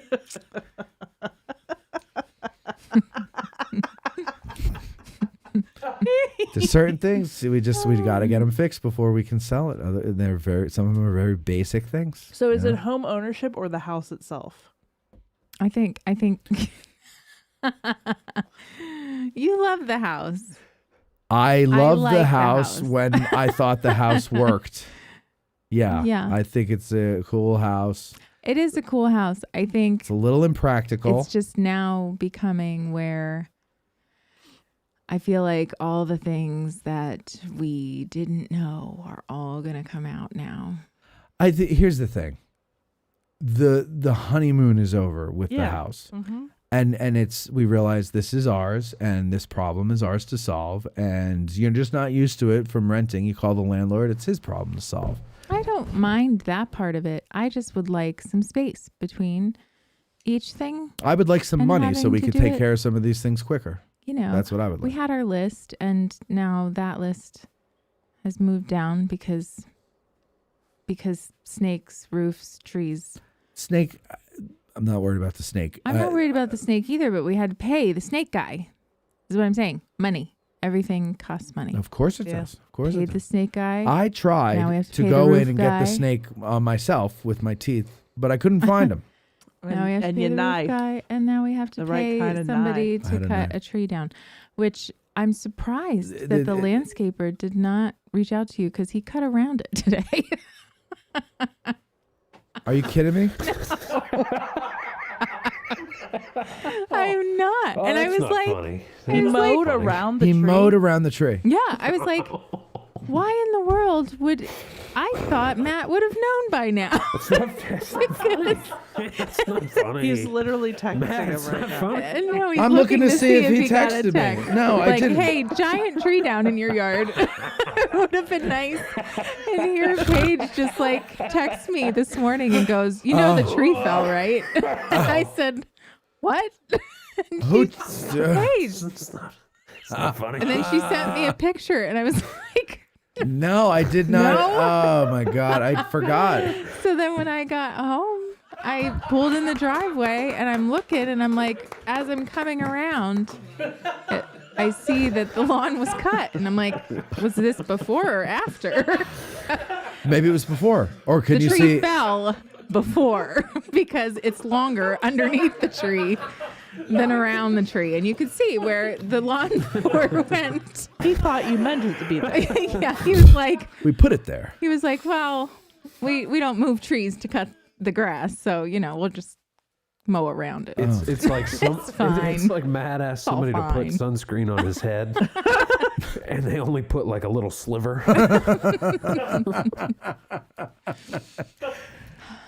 So Wow. That's not funny. No, It is a It very is, big it is funny. tree. I'm just surprised because he was supposed to come by this morning, but had to reschedule because he himself, not his minions that he sends out to mow the lawn. right. And His minions mowed around a giant tree. now those trees that fell before we bought the house, I had them come and chop them up. What did they charge? $60, $80, something like that. I think forget, 'cause it it was wasn't lumped in expensive. with So, but now I pulling out all got this stuff. I'm gonna have a lot of firewood for next week. It is a big tree. Next year. $60 to cut up a tree? I don't were remember what it little- was. Yeah, that's not bad. They were little trees that had already fallen in the back. This They one weren't is little. They were 70 feet tall, but they were thin. Mm-hmm. They weren't big, huge. Perfect for a wood stove. So he cut those up, and then this one will This get is cut a up. giant and, tree. It's a big one. It's a big one. It is a big tree. Gonna need a Like splitter. the picture did not do it justice. I was just like, oh, the tree, and then I went, and then tree. Every week somebody falls down in the back. God, that was a tree. It just hit the... Oh, man. But what I want to know is what caused it to fall, because there was no wind, there's no storm. Like it just went, you know what, I'm done. Well, So, no, if I'm it's a also- split tree like that, Probably it got gravity. rotted down in that. Oh, Yeah, for and sure. I'm not gonna say that I may or may not have seen a lot of carpenter ants crawling all around it in the thingies. So maybe they ate some of it. Well, that's good to know. Yeah. Now I got to get some ant spray. You might have a lawsuit against them, too. Or maybe I can get a flamethrower and just burn out whatever's left I of just them. like the other side of it. We have to have somebody look at that to make. Well, sure honestly, that isn't tree and now- the other ones around They have to come the down. parking spaces, they need to come down because they're all. One of them, Yeah. I'm pretty sure, if I just put my shoulder into it, I can knock It's it the over. one I was looking at this morning, going, that thing is gonna fall one of these days. Wasn't Yeah. that one? I'm not parking my car over there until we get that taken care of. Anyway, I'm done. I'm parking on the lawn. On the lawn. Yeah, I don't care where I park. I'll park in the back. Well, they keep it nice and short, so it's fine. Yeah, it's The like lawn a is- putting green. Yeah. Yeah. Well, that is interesting. You sent me that picture, and it took me a second to realize what I was looking That at. it was at our house. And it was and then I was like, "Holy shit! What the hell?" Yeah. It's like every day there's something new. Something, I know, which is the only reason why I'm feeling sorry for myself or for ourselves. Eventually, you get it You to know. a point though where you've fixed all those things. Of course. and then you Yeah. have a long spate Well, of time. in which and we'll everything's have fine. the proper tools laying around. I got to get some of that shit now, and definitely We need have to- a pink electric drill. Okay, you have a pink electric drill. I have a regular red and We black need- one. Yeah, you need a. See, I have Dad, who has one of everything. Yeah. And if he doesn't have one, he's got three.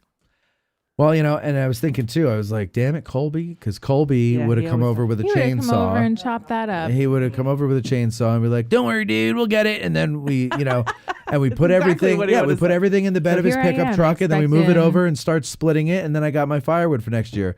But now I got to go get a little handsaw. I feel like Do not hands. I'm not I gonna- feel like- it would take me forever to do that. well, didn't Court take his? Like, why is Court not over Handy? chopping up the tree and putting it into piles for firewood? Or he could use it for. It's probably not good wood for his woodworking. No, this is for us for firewood. But I'm saying, like, why is he not over there? Because I mean, Colby used to. because I do just it. found out about it today. Yeah, I didn't. I'm He's scared just fighting this. about it. I'm going over right now. Okay. I don't have a chainsaw with me. Okay. Well, I'll give you a little time. I got a pocket knife back. We have like a day. Court, It's fine. do you have a chainsaw? I have a chainsaw, but not in this state. You have it back home still. Yeah. Well, I mean, West Virginia's not that far. He is. He's on the other side of it. He's out by Pittsburgh. Out by Pittsburgh. Yeah. Well- That's far. I'm not driving that far for a chainsaw. I'll go buy one at Lowe's. It's not you driving that far. Oh, for you're a going to do it? chainsaw. Oh, What we well. do he's is we gonna. buy it at Lowe's, Oh. Digital History He's gonna. Pioneers, and then we use it once. We say we didn't like it, we take it back. What does that have to do with Digital History Pioneers? That's what you're going to That's use how to you Just buy. you know the nonprofit stuff. I don't know. Oh, just use the It's a nonprofits. write-off. It's a right. It's a write-off. That's a write-off. You just write it off. David, do you even know what a write-off is? Yes. The write-off people. Who writes it off? Who writes- The write-off people. The government. David. That was fun stuff. He wasn't driving into houses. So, okay. So we've got some adventures coming up, and go to patreon.com/address in Gettysburg so I can afford this shit. Thank you. We could make a sweat lodge frame out of the tree. Now this I like. Out of the And- bark and the sticks. And we'll heat rocks. We'll move them in. Yep. And we'll trim. That's where the snakes will hang out, by the way. and it'll be a snake trap that we'll create. We'll set on fire. Yeah, no, they'll just stay there. There's no need to kill them. Well, the poisonous ones we want to kill. Violence. No, I'm fine with taking them out. I don't know. You're not a big fan of snakes either? No. Well, you know what the snakes have to say to you, Courtney. I just hate you, and I hate your ass face. All right. Well, listen, that is exciting news. I'm very glad to hear that everything is falling apart for us, and that's just the way life goes. And things are falling apart all over the world. I say that's life. Life goes on. Right. Desmond has a barrel in the marketplace.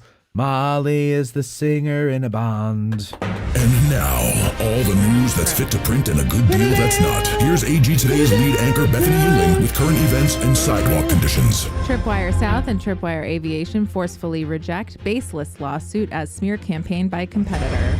Gettysburg Borough Manager apologizes for DUI charge. I regret deeply letting you down. Cumberland County student brings World War II mortar on bus, prompting state police hazardous and explosive team alert. Gettysburg losing police chief to Mechanicsburg. All this and more on today's news. Well, let's talk about big balls then. So we have an update on... All right, Michael. That visual. Is not even amused by it anymore. Debbie's sitting there crocheting. Oh, God. It's definitely crossed-stitched. Whatever the hell it is. She's making an Afghan back there. Definitely not. Keep trying. Oh. So we have an update on the Tripwire Aviation story that we talked about. I think it was just last time. Yeah, I think it right? So Tripwire South LLC and its affiliated company Tripwire Aviation today, which was a few days ago, issued a formal response to a recently filed lawsuit by Bezel Corporation, describing it as a malicious and unfounded attempt to harm a growing competitor and sabotage a major U.S. government contract. The suit, filed in federal court in Pennsylvania, makes sensational and factually unsupported claims against Tripwire and its founder, Ryan Morris. The lawsuit is not only baseless, it is weaponized litigation designed to damage our reputation, disrupt our operations, and interfere with our business relationships, said Ryan Morris, CEO of Tripwire South. We are confident that the legal process will fully exonerate us and reveal this filing for what it is, a smear campaign built on falsehoods and mischaracterizations. Facts contradict the complaint's claims. So they're defense contractors serving U.S. and allied partners in compliance with all applicable laws. The core of Bezel's complaint, if you remember, is the assertion that Tripwire failed to deliver contracted explosive materials. In truth, Bezel itself failed to secure the proper federal licenses required for export and handling, licenses that are mandatory under the Arms Export Control Act and federal regulations. They repeatedly informed Bezel of its regulatory obligations. Instead of complying, they filed suit. The company's inability to take delivery of materials was not caused by Tripwire, but by Bezel's failure to obtain the proper permits, specifically an ATF license and DDTC registration for exporting military-grade explosives. The lawsuit also levies highly personal and salacious allegations against Tripwire's CEO Ryan Morris, claims that are irrelevant to the underlying business dispute and factually inaccurate. Contrary to Bezel's accusations, Mr. Morris is not the legal owner of Tripwire South or Tripwire Aviation. These inflammatory claims are a transparent attempt to damage Mr. Morris's standing as a public servant, including his roles on the school board and as a sergeant serving in local law enforcement. These attacks cross every line of decency and professionalism. They've put my family and employees at risk, and we will not allow lies to become public record without a response. They're going to pursue legal remedies. They've retained legal counsel. Whatever do you mean? And intend to pursue all remedies available under the law, including sanctions for wrongful use of civil proceedings under Pennsylvania's Dragonetti Act and potential defamation claims. So it continues. You ever wonder when Yeah, really. That was a long breath of air there. Do you ever wonder, though, like when you hear these stories and, baseless claims, lies, it's always the same terminology that people use? Yeah. Because they all watch the same episode of Law and Order. But, excuse me, but I feel like, I don't know, I God forbid, I've never been in that situation where you're accused by the government of doing something horrible. But like, so you're not accused by the government. Well, by whoever. Yeah. But publicly, I feel like if it were truly a lie, there'd be other language that you would use. You know what I mean? Like, it's when somebody has to apologize for saying something offensive and they use the same language in the apology. Mm-hmm. So it's not real. They don't really mean it. Mhm. They're just doing it because their publicist said to do it. I just feel like lawyers have lawyer speak, publicists have publicist speak, and they make their people say it. But it's hollow to me. It's like I've heard this a million times from a million other people. And it might be true that it's all baseless and a lie and a smear and all that other stuff, but it's just like. Also, though, and I can't really speak knowledgeably about this, but a lot of people were saying, like it wasn't surprising, and that there may have been a lot of other things previously that kind of made them think like, sure, that's believable. Yeah, so, see, that's. I think that's also not helping their case at all. No. Regardless of if it's true or not. Here's something that might help our case. Jeff Pasnick says, 9 years ago, when we came home from our honeymoon, the hot water tank decided to burst. Nice welcome home. Thank you, Jeff. And I'm sorry to hear about that. All right, what's next? Okay. The Gettysburg Borough manager is apologizing after being charged with DUI. Charles Gable gave a statement during Monday's Borough Council meeting and said he accepts responsibility for his actions. He addressed residents saying, quote, "I regret breaking the sacred trust vital to good governance, and I recommit myself to restoring that trust." He also said he deeply regrets letting council members down and apologized for failing members of his staff. He said he was sorry for the distraction the charges caused the borough. The DUI charges stem from a traffic stop on May 3rd. Gable said a Pennsylvania State Police trooper pulled him over for having a partially obscured license plate, and the trooper detected the odor of alcohol while they were speaking. A preliminary breath test showed Gable had a blood alcohol content of 0.092. The legal limit in Pennsylvania is 0.08%. He said, quote, "I am grateful there were no accidents, no injuries, nor any property damage of any kind," he said. Gable told borough council members he will cooperate fully with the court system. He said he has applied to the Adams County Accelerated Rehabilitative Disposition Program. Which one is ARD. that? Yeah. Right. ARD program. That's a lot of words. Yeah. And will accept all terms and conditions if he's accepted. So I just don't like that apology. I didn't watch it. Yeah, he took responsibility, but he did it. But he says he did it. He says he takes full responsibility, but then he also says the way that he says it is that he's grateful that there were no accidents. Right. That's not an apology, but also then he described the incident as a private matter. Which he said occurred outside of the scope of his position, but added that he recognizes that as a public official, the public has a right to know about the incident. So if a non-public official gets a DUI, that's not a private matter? Or no, it's a private matter, but people don't need to know about it. The public doesn't have a right then to why know is it in the about police blotter? I know. It's like I take responsibility, but I don't, and I just don't like it. And he didn't address really the public because it was at the borough meeting and there were like 2 people there. Well, he kept looking for those watching at home. I did see that, like a small snippet. You know how many were watching? How many? 5. I was one of them. Yeah. So he did address 4 others and myself. Correct. Because people don't really watch it. I find it interesting, and sometimes, you get some news from it. But no. Yeah. It was a non-apology apology. Like, did his demeanor seem sincere? No. I think language tells you more than... Yeah.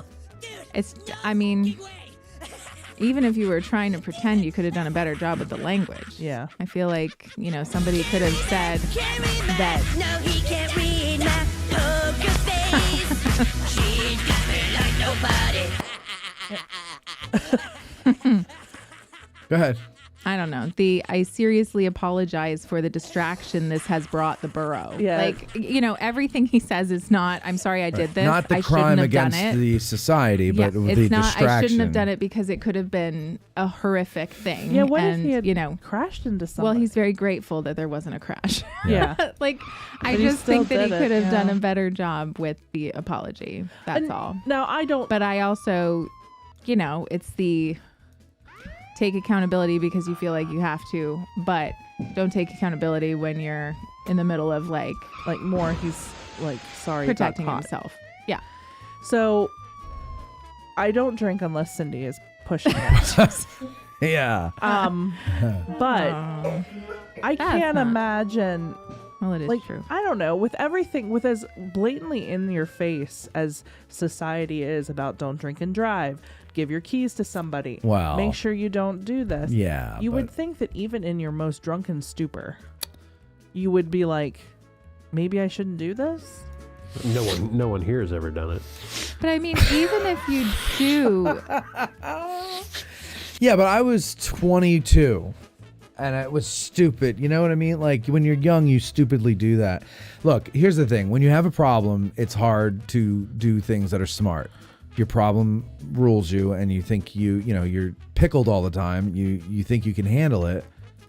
And, it's hard. And you know what? Let's be fair. Even if that's not the case. People make mistakes. You think, you have a couple drinks, you think you're okay. And you drive and you get caught and you realize legally you're not okay. And, so I don't know. I agree with you I just about. think that he could have done a better job with the apology. No, I'm totally with you on that. Yeah, I think it sounded, again, like I was saying before. Yeah. It's the same rhetoric that we hear everybody use, and it sounds insincere. And I don't know how. I mean, it's got to be a lawyer thing where they tell you to say these certain words because if you use your own words, won't come back to haunt you later. Exactly. Right. You have to be careful about it. And then so everybody sounds the same and nobody sounds believable. Yeah. It's not just Charles Gable. It's every politician, every celebrity who gets, their nuts caught in a vice or something like that. They're suddenly like they have to do these statements and they all sound insincere. Yeah. And they may very well be sincere. And it may very well be true that, they're wrongfully accused or whatever, but I just have a hard time believing it. Cynthia, what's your next story there? Are you watching me get something out of my eyeball? Before you go on to the next story, Cindy, if you don't mind, Courtney, would you please go to camera number 6? Here, we got a little something. There's an exclusive interview on Grant's Instagram channel. Here we go. Let's see what he has to say. Wait. Okay. Bethany, do you love and smoke marijuana? I actually don't remember a time when I didn't. The Greeks deserve what the Romans did to them, right? I am now enjoying the fruits of their sacrifice. Did it feel good to beat the crap out of Eric Houston? And so that is something that I think every American at least should experience at least once in their lifetime. Is it true you have a weird kind of crush on Chamberlain? Yeah, that's true. Chamberlain has always been my boyfriend. Bethany, do you love and smoke marijuana? I actually don't remember a time That when was I it, the didn't. great Grant. His ladies and voice sounds gentlemen. so what the Romans- different. Well, he's it's- clearer. He's on I know, but it good sounds microphone. different. And how many times did Matt say the word meat with no comment whatsoever from Grant? I don't even think Grant's in the chat tonight. He was. He was. Oh, he was? Mm-hmm. Well, because you know why? Because he immediately went back to the recording and he's chopping it up and doing something with me saying meat. That's why. He's like, I can't pass this up. Chuck Critchfield, he wants to know where Court is from. Court is from where? Wheeling? Wheeling, West Virginia. From a town known as Wheeling, West Virginia. Yep. Okay. Rode a boy with a 6-gun in his hand. Yep. That's me. So- Same as And John his daring life of crime made him a legend in A his time. Cumberland County student brings a World War II mortar on bus. Wait, say that again? Cumberland County student brings a World War II mortar on bus. So now, is it the mortar round or the whole? Well, you're kit going and to caboodle? find out. All right, State let's Police find out. Hazardous and Explosive Team was alerted on Wednesday after a 17-year-old student in Cumberland County brought a World War II mortar on a school bus. Wow. Officials with the Cumberland Perry Area Career and Technical Institute alerted police about a student who had a potential explosive device just before noon, according to Silver Spring Township Police. Did you have a That's around book report? Mechanicsburg. It was a show and tell. Police said they discovered that there was a World War II era.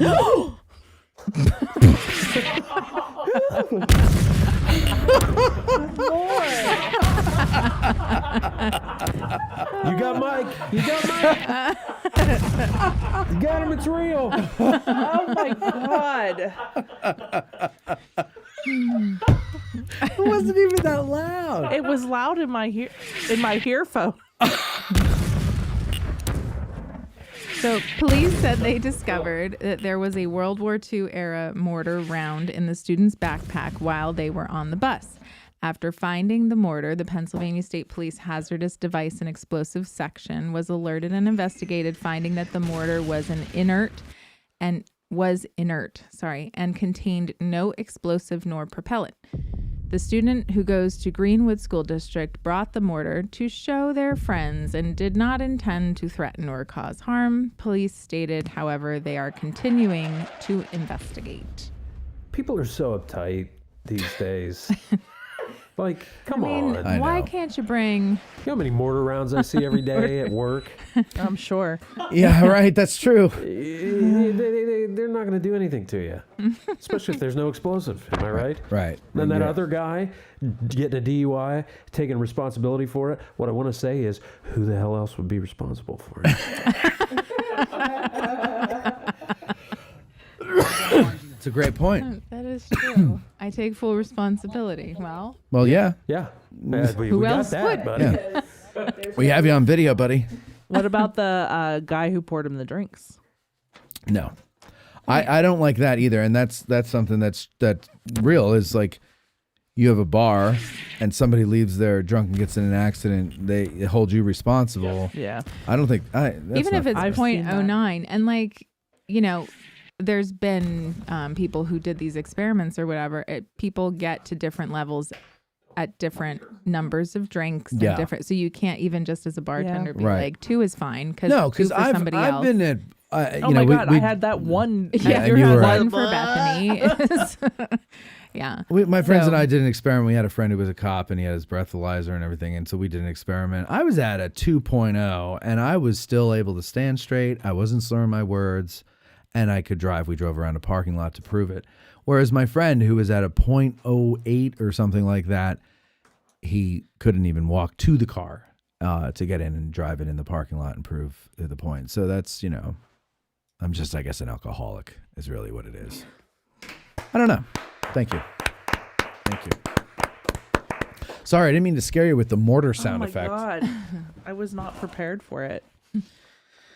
Into my, and then I said it was in my earphones. Did you hear that? I heard it in my earphones. Is that what you said? Yeah. My earphones. I'm going to pull that one. Yeah.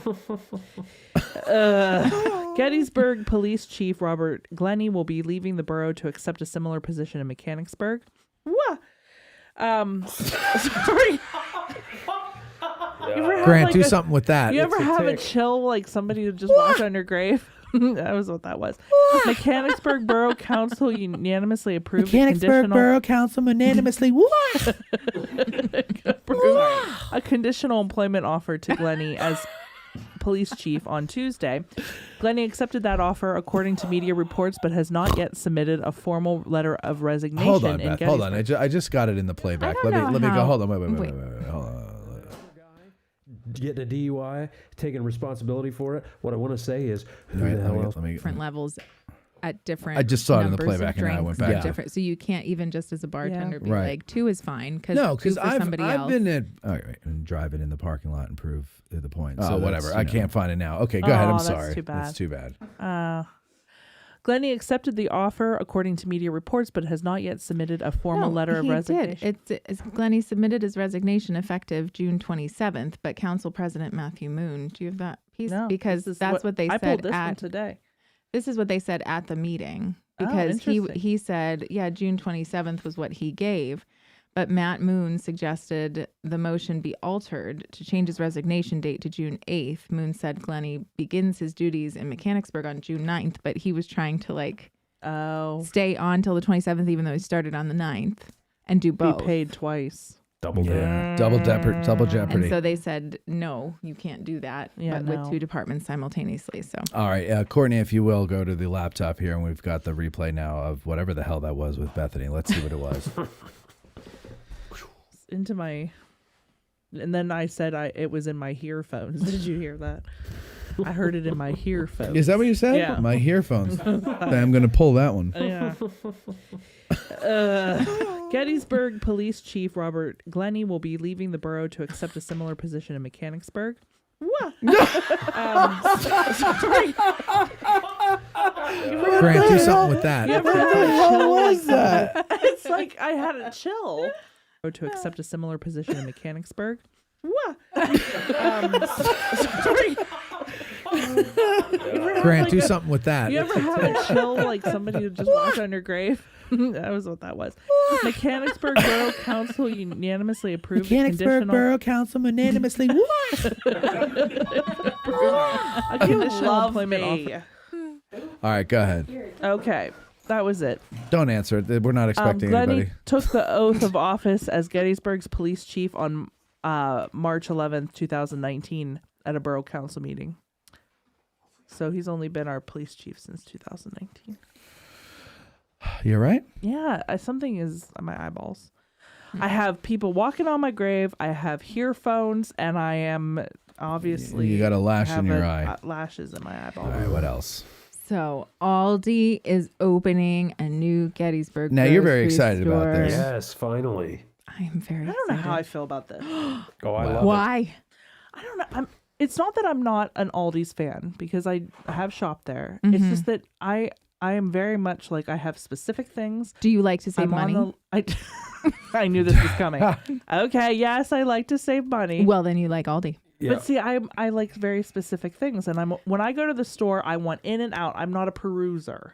You can do curbside pickup. Yeah, I can't do perusing. You need to be a peruser. Yeah. But Aldi it's smaller than like a Giant or a regular Yes, grocery which store. I so love. you can I easily love that. peruse and not spend a lot of time there. I will say I can guide you through the store. I'm on Charles what, Peruser. On what Aldi brand items are good versus bad, because like you don't want their ketchup, but you know their chips are pretty darn good. Also their cereal. My girls grew up on their cereal. Okay. And it's amazing. So I will take you to the store. But anyway, so it is going to be opening its doors in Gettysburg in the coming weeks. So exciting. Gettysburg residents will be able to shop at a brand new Aldi's grocery store before the end of the month. According to the Aldi's website, the new store location at 1115 York Road in Gettysburg, which is situated right next door to Giant, will be making its debut on Thursday, May 22nd. Thursday. It's official. Very exciting. Very exciting. That's a week. Wow. The new 22,000 square foot store will be hosting a ribbon cutting at 9 a.m. on opening day, followed by a variety of giveaways and more. To start, Aldi says the first 100 customers in line, you need to come with me. Okay. First When is 100 it? customers in line will receive a bag of Aldi goodies in addition to receiving a golden ticket that could be worth up to $100. I've got a golden ticket. Yes. I've got a golden chance to make my way. Associates And at with a golden Aldi ticket, it's a will also be golden giving away day. free Slippers, shopping Charlie. codes while supplies last. When so, is it? May 22nd, so it's during the week, but 9 a.m. So go in late and stand in line with me. I never thought my life could be anything but catastrophe. But suddenly I begin to see a bit of good luck for me. Oh, God. Just kidding. All right, go ahead. You guys all missed the 'Cause I've got a golden entire ticket. Frank Sinatra song. Slippers, before we Charlie. get started. Slippers. I love what he's asking for the slippers. Yeah. All right, go ahead. Okay. Motorists should expect lane restrictions on Route 15. Lame restrictions. Oh, lane. Again? Wait a second. Didn't we have this last spring?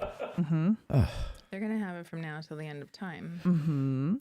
The Gettysburg Department of Transportation, otherwise known as PennDOT, PennDOT, yeah. says that work will begin next week on the You said the Gettysburg Department of Transportation. Pennsylvania Come on, Department come of... on.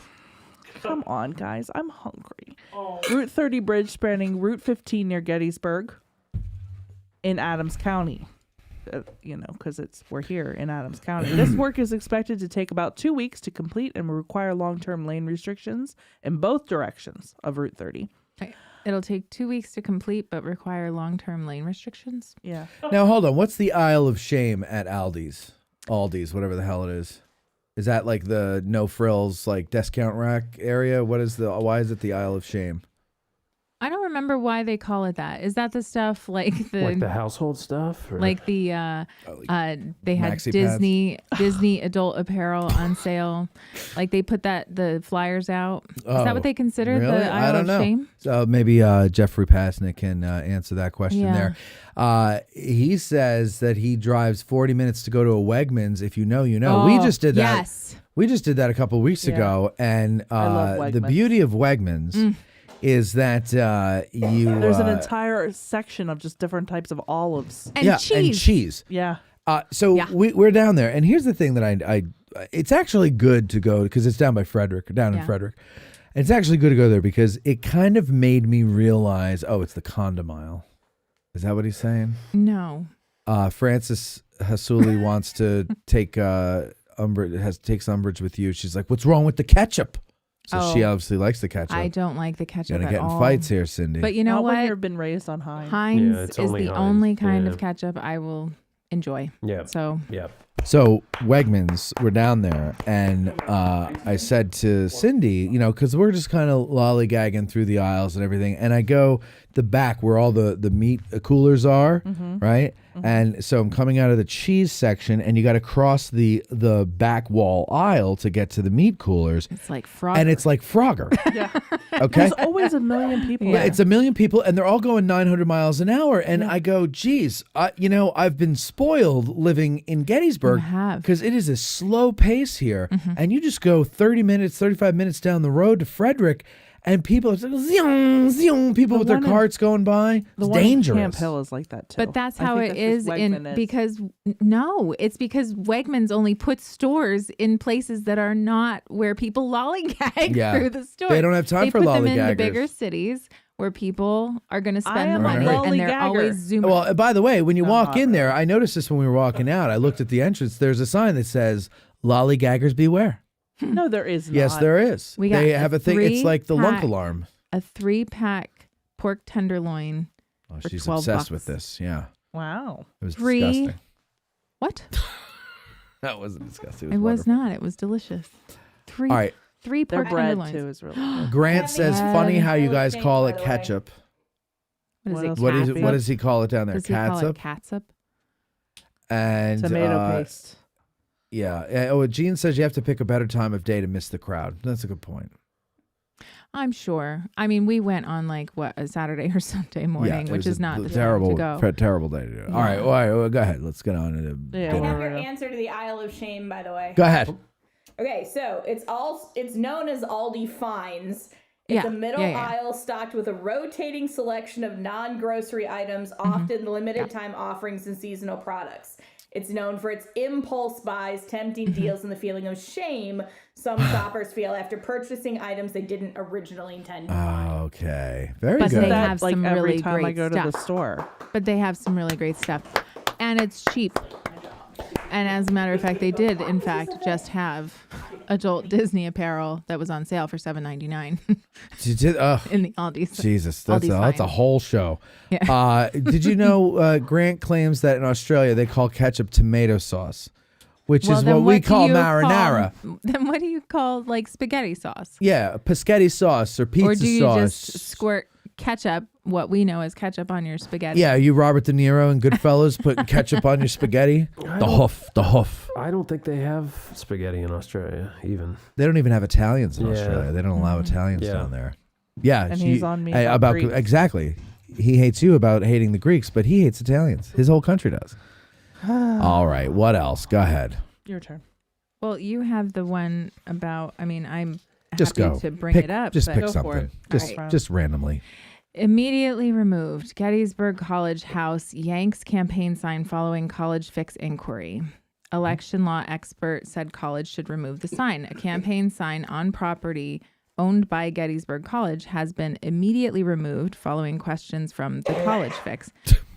The Humor House, a campus residence at the private college in Pennsylvania, previously had a sign for Democratic mayoral candidate Chad Allen Carr in the front lawn. The college learned of the sign when the fix first asked, according to the Associate Director of Residential Education, what happened? Andrew Heilman. When the issue was brought to our attention, they asked the leader to remove the sign. The House leader immediately removed the sign in accordance with college policy. The fix independently confirmed that the sign had been removed.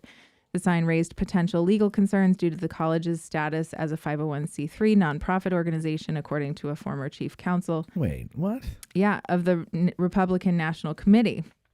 Under the Internal Revenue Code, all Section 501c3 organizations are absolutely prohibited from directly or indirectly participating in or intervening in any political campaign on behalf of or in opposition to any candidate for elective public office, But wait according a to second. the IRS Colleges website. are political all the time. Or is it not the college doing it that makes the difference? Well, but it wasn't the college specifically doing this. It was the Oh, it people was the living in the house. house, and they put the sign they're out. a 501c3 because they're a It's owned by sorority or not a sorority, a fraternity or whatever. Because the land and the home I is see. owned by the college. I So that was see. the problem. Ideally, the college would remove the sign or contact Humor House residents and ask for the person who put it there to remove it prior to the statement. That's what was said. He previously worked on election law for the Commonwealth of Virginia and has also advised politicians, blah, blah, blah. So there would likely not be any consequences since no funds were likely expended by the college. Carr, a Democratic challenger, is running against Mayor Freeling, saying the city needs stronger transparency and accountability. And I also found it interesting that, where was it? That it said when he ran 0.0 in 2020 against Freeling, that part of his campaign was that he would take the $5,000. Did you read this? He would take the $5,000 mayoral salary to fund additional police training on topics such as racial and LGBTQ awareness, empathy, and approaches to people with mental illness and special needs, according to the Gettysburg Times, which I had no idea that the mayor of Gettysburg receives $5,000 as their salary. I had no idea. More of a stipend than a salary. That's it.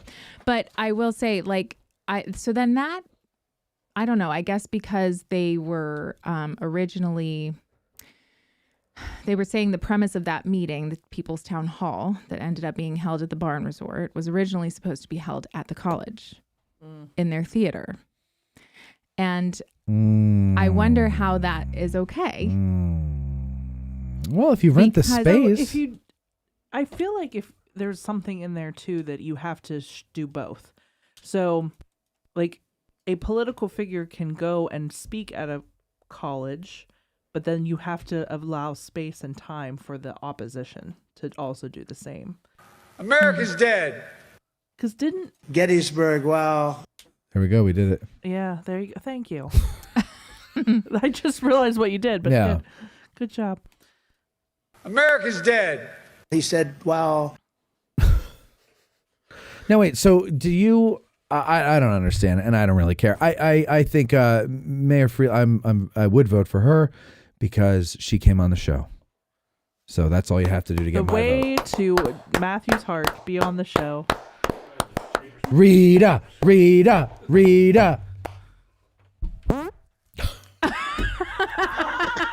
That was perfectly timed. That was perfect timing for you. Bad timing for me. Don't tell Grant. Do you have events? I have Do you events. more news stories? All right, let's get to the events because dinner's almost closed. Okay. Where are we going? Well, congrats first to Jake from Ragged Edge. Congrats, Jake. Jake. What did you know he do? Why we're congratsing him? Because he's now proudly partnering with and offering Gettysburg Smoothie Company bowls and smoothies. Very nice. Congratulations. At his place of business, which is really exciting for downtown Gettysburg. Let me tell you something. Exciting for him. When you see the and his Ragged great Edge coffee shop, there may be some mirages around, but the only coffee shop on that block to go to is the Ragged Edge. Yeah. It's the only real Gettysburg coffee shop created and run for 20 years by a real Gettysburgian. There you go. There's Court showing his nipples. Oh, you have the thing on your shirt. I'm sorry. And, yeah, so I would highly recommend and strongly urge you to only go to the Ragged Edge when you're on that road. I don't know if there's anything else there. I'm just saying, if ever you see there's another coffee house, it is an impostor, because that, of course, the Ragged Edge is the genuine article, and it's affiliated with our buddies at Bantam Roasters, and then eventually, by extension, Devil's Den Donuts, and you're helping people who help us, and it's all symbiotic. You see how that works? It's all part of the Addressing Gettysburg ecosystem, and that is what it's all about. Okay, thank you, Debbie. Okay, events. Okay. On May 16th this weekend is the Carlisle Import and Performance Nationals. Oh, I know how much you love that. I love the Carlisle Performance Import Export is a Nationals. global automotive spectacle showcasing 1,900 plus unique and impressive vehicles on the show field, from imported cars to domestics, kit cars, motorcycles, trucks, Knight and Rider? high performance. Yep, Knight Rider will be there. High performance machines. This event has it all. They have top-tier builds, meticulous restorations, vibrant car clubs, and thrilling activities like autocross and drifting. I wonder if they let you participate in the drifting. That is something I've always What wanted is to drifting? do. Is that when you yeah, that I looks cool. would love that. Would be fun. That would be I would fun. suck at it, but I would love it. Yeah, you would Every do minute more of than it. drift. You But would that's spin this out and weekend. crash into the wall. Up in Carlisle. I'll be there. At the fairgrounds. You'd be standing there waiting for her to impact with the wall so you can make the hand fart sound just for comedic purposes. So I feel like you probably want to talk about the get out of the. No, we talked about it. You already talked about the whole just thing? a quick reminder. This Saturday this at Saturday. Monocacy, and June 21st, you got 6Q in the Bear, but that is a ticketed event. You got to get tickets. You got to be in it to win it, ladies and gentlemen. And so you got to go to addressinggettysburg.com, go to the event thingamabob, and scroll down, and you'll find it. You'll find it. You're not dumb. You can do it. But go ahead. So Saturday, May 24th. So this is next weekend, which next weekend is already Memorial Day weekend. It's insane. Isn't that something? Yeah. Saturday from 8 a.m. to 2 p.m. Once again, Antique and Vintage Outdoor Market by Rebels Is it in Roost. Clarion? Is it in Clarion? Always have to look at you because I just feel like you're saying it. 1863 Gettysburg Village Drive, Suite 330 in Gettysburg. That is at the outlets. Join Rebels Roost Antique Emporium for our May 24th Antique and Vintage Outdoor Market. Please note all vendor spaces are sold out. So there's over 100 vendors offering antiques, vintage, primitives, military, jewelry, collectibles, stoneware, baskets, and more. Burnt pole tops. 8 a.m. to 2 p.m. Rain or shine. Rain or shine. When you have finished shopping the outdoor market, stop by Rebels Roost store in Suite 330 directly across from the gazebo from 9 a.m. to 8 p.m. for more treasures. 2 giant treasure hunts in the same day.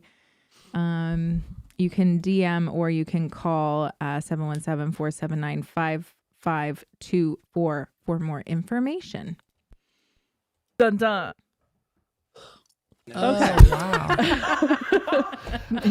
On May 25th, the Civil War Memorial Day commemoration, join costumed reenactors for Memorial Day commemoration at the Pennsylvania Monument on Hancock Avenue. Featuring Civil War era songs, poems, and readings, this event showcases Victorian era dancing and etiquette. Wow. Yeah. Guests are invited to learn how Memorial Day evolved from the Civil War era Decoration Day to the holiday it is today. and that is from 11:30 a.m. to 12:15 p.m. on the 25th. Amazing. May 24th from 10 a.m. to May 26th at 4 p.m. I'm sure there's times day by day, but it is the Memorial Day weekend book fair at the Gettysburg Heritage Center, which is 297 Steinway Ave in Gettysburg. Oh, wow. The Heritage Center will be hosting its book fair. Upcoming authors and guests will be announced. This event is great for any Civil War historian. I don't know why we don't have those yet. But Civil War hopefully historians? They will. No, I'm talking about we don't have the list of authors and all of that. Oh, But, I got a list for you. but the book fair, The number one historian who will be at the book fair is Danielle Steele. Danielle Steele. Thank you. I couldn't think James of Patterson. James Patterson. Let's see. And he will be singing his favorite song. Song number 1. Which is Una Panuna Banca. Itsy bitsy teeny weeny yellow polka dots. That's a great one. That is a great one. How dare you? All right, go ahead. On May 26th, we will have the Gettysburg Memorial Day Parade and Ceremony. The parade begins at 2 p.m. at Lefevre Street in Gettysburg with Diana Henry, Commandant of the Marine Corps League for the Commonwealth of Pennsylvania, serving as the Honorary Grand Marshal. When is this? The 26th. 26th of May. Monday. That is, of course, Memorial Day. Are we going to do our video commentary again this year? Yeah, but we got to get a list of who all is in it. Oh, we do. Can you get on that? Yeah. Thank you. Can you, somebody? Sorry. You know what? Debbie, can you Court, your turn.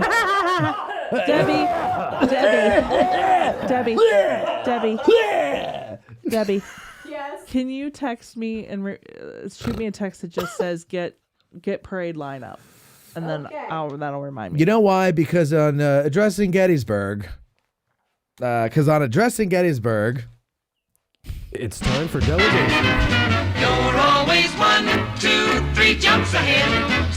Okay. Oh my God. That was okay. The parade ends at the Soldiers Swing and a National miss. Cemetery with a 3 p.m. program featuring keynote speaker Robert D'Alessandro, Deputy Secretary and Chief Operating Officer of the American Battle Monuments Commission.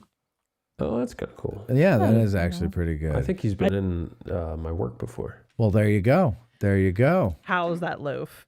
and so last for me, but certainly not least, Not I the just least. want to mention about the second Gettysburg Small Well, Business I'm glad you Mixer. brought that up because in our audience today is our friend Jordan. Oh, Jordan made it. Jordan made it in. Jordan from the Adams County Winery. We'll also, have Jordan come talk about it. Jordan, then. come on in here. Come on in, Jordan. Jordan. Just beware. It's hot as balls in here.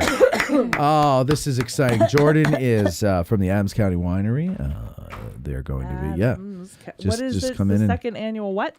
Annual. It's not annual. No. It's And the remember, second. you can't have a second annual anything. Right. It has to be the third. It has to be the third. I'm All sorry. right. What's happening? We're having a mixer. We're having a mixer. Having a mixer. So Oh, it's the the What a way to say you love yes, me. the second Gettysburg Small Business Mixer. And Jordan. I don't know where to stand, so I'm Just right there's good. Right Just up. move in a little bit. You're I gonna moved the come camera and up. you're There you gonna go. Talk about There you because go. you are hosting. That's right. And where are we hosting it, Jordan? We are hosting the Addressing Gettysburg Mixer at Adams County Winery in Ortana, 251 Peachtree Road, Ortana, just 8 miles west of Gettysburg.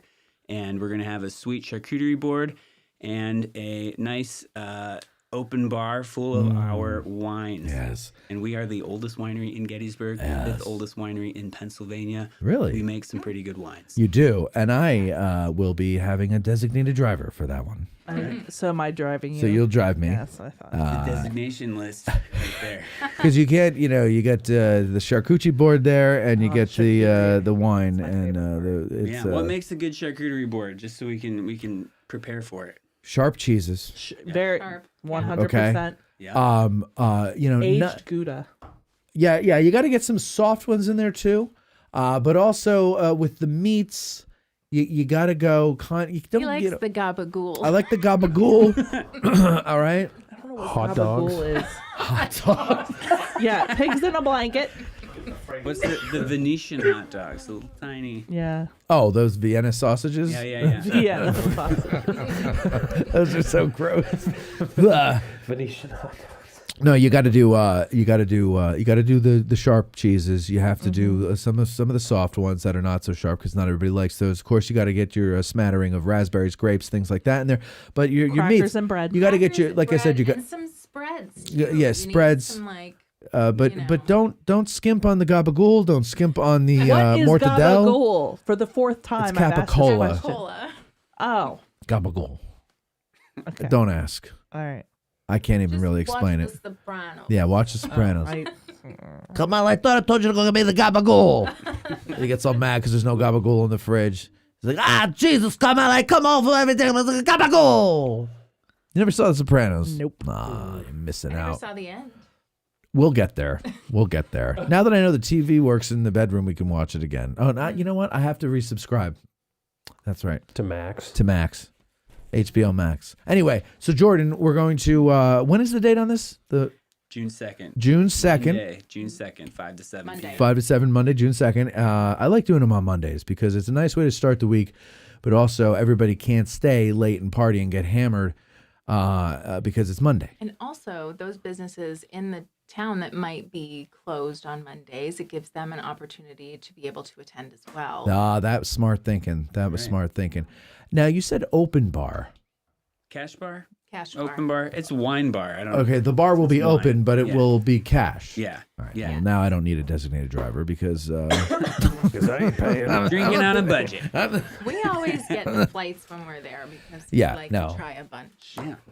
And then we're not going to talk about it now, but Jordan and I met because we had a meeting about something very, very exciting that'll come out maybe next year if I don't screw it up somehow. That's right. Very nice. So the last time we had this at Cellar 75, and those of you who were there, I'm sure you remember because it was very well received. A Yep. lot of people are excited about the second one. Veronica had a very funny joke today. That's right. And so as a reminder, business owners, trade workers, self-employed individuals, entrepreneurs, if you work for a business and you're looking to network, it's a free networking event, which is a little bit different from all the other ones. And it's a really great time. It is that. Can a Bethany come? A Bethany can certainly come. Of course, because yes, you've got And your I mean, cleaning look at business. right.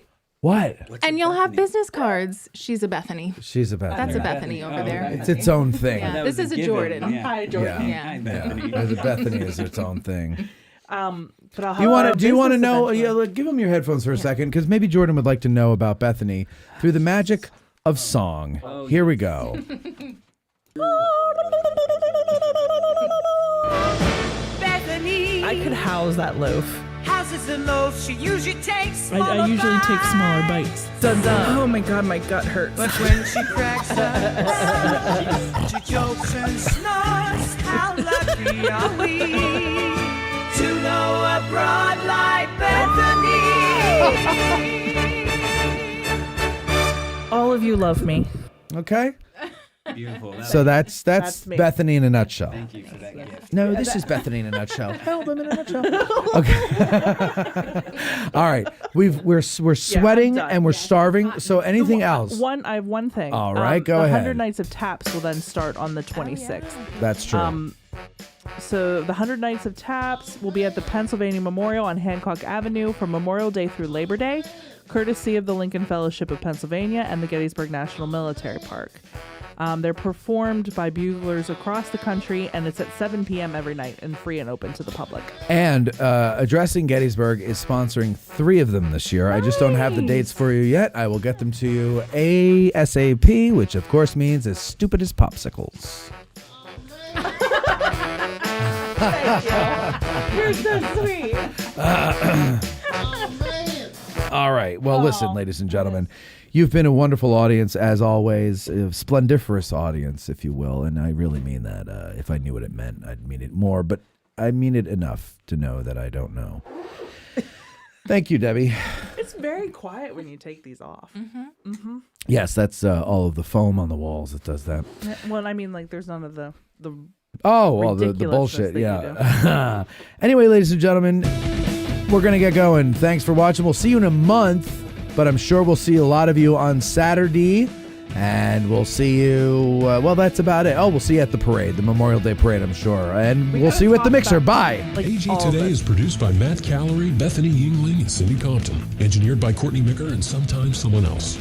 Guest bookings by Cindy Compton. Guests of AG Today stay wherever the hell they can. We don't have that kind of budget. But maybe someday, if you become a patron at www.patreon.com/addressinggettysburg. To be a guest on the show, send an email to cindy@addressinggettysburg.com.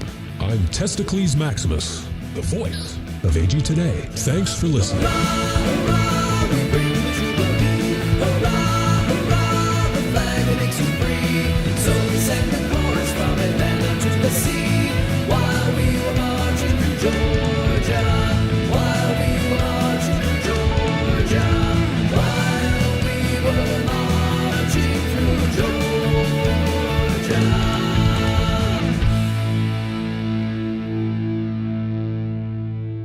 This concludes our broadcast day.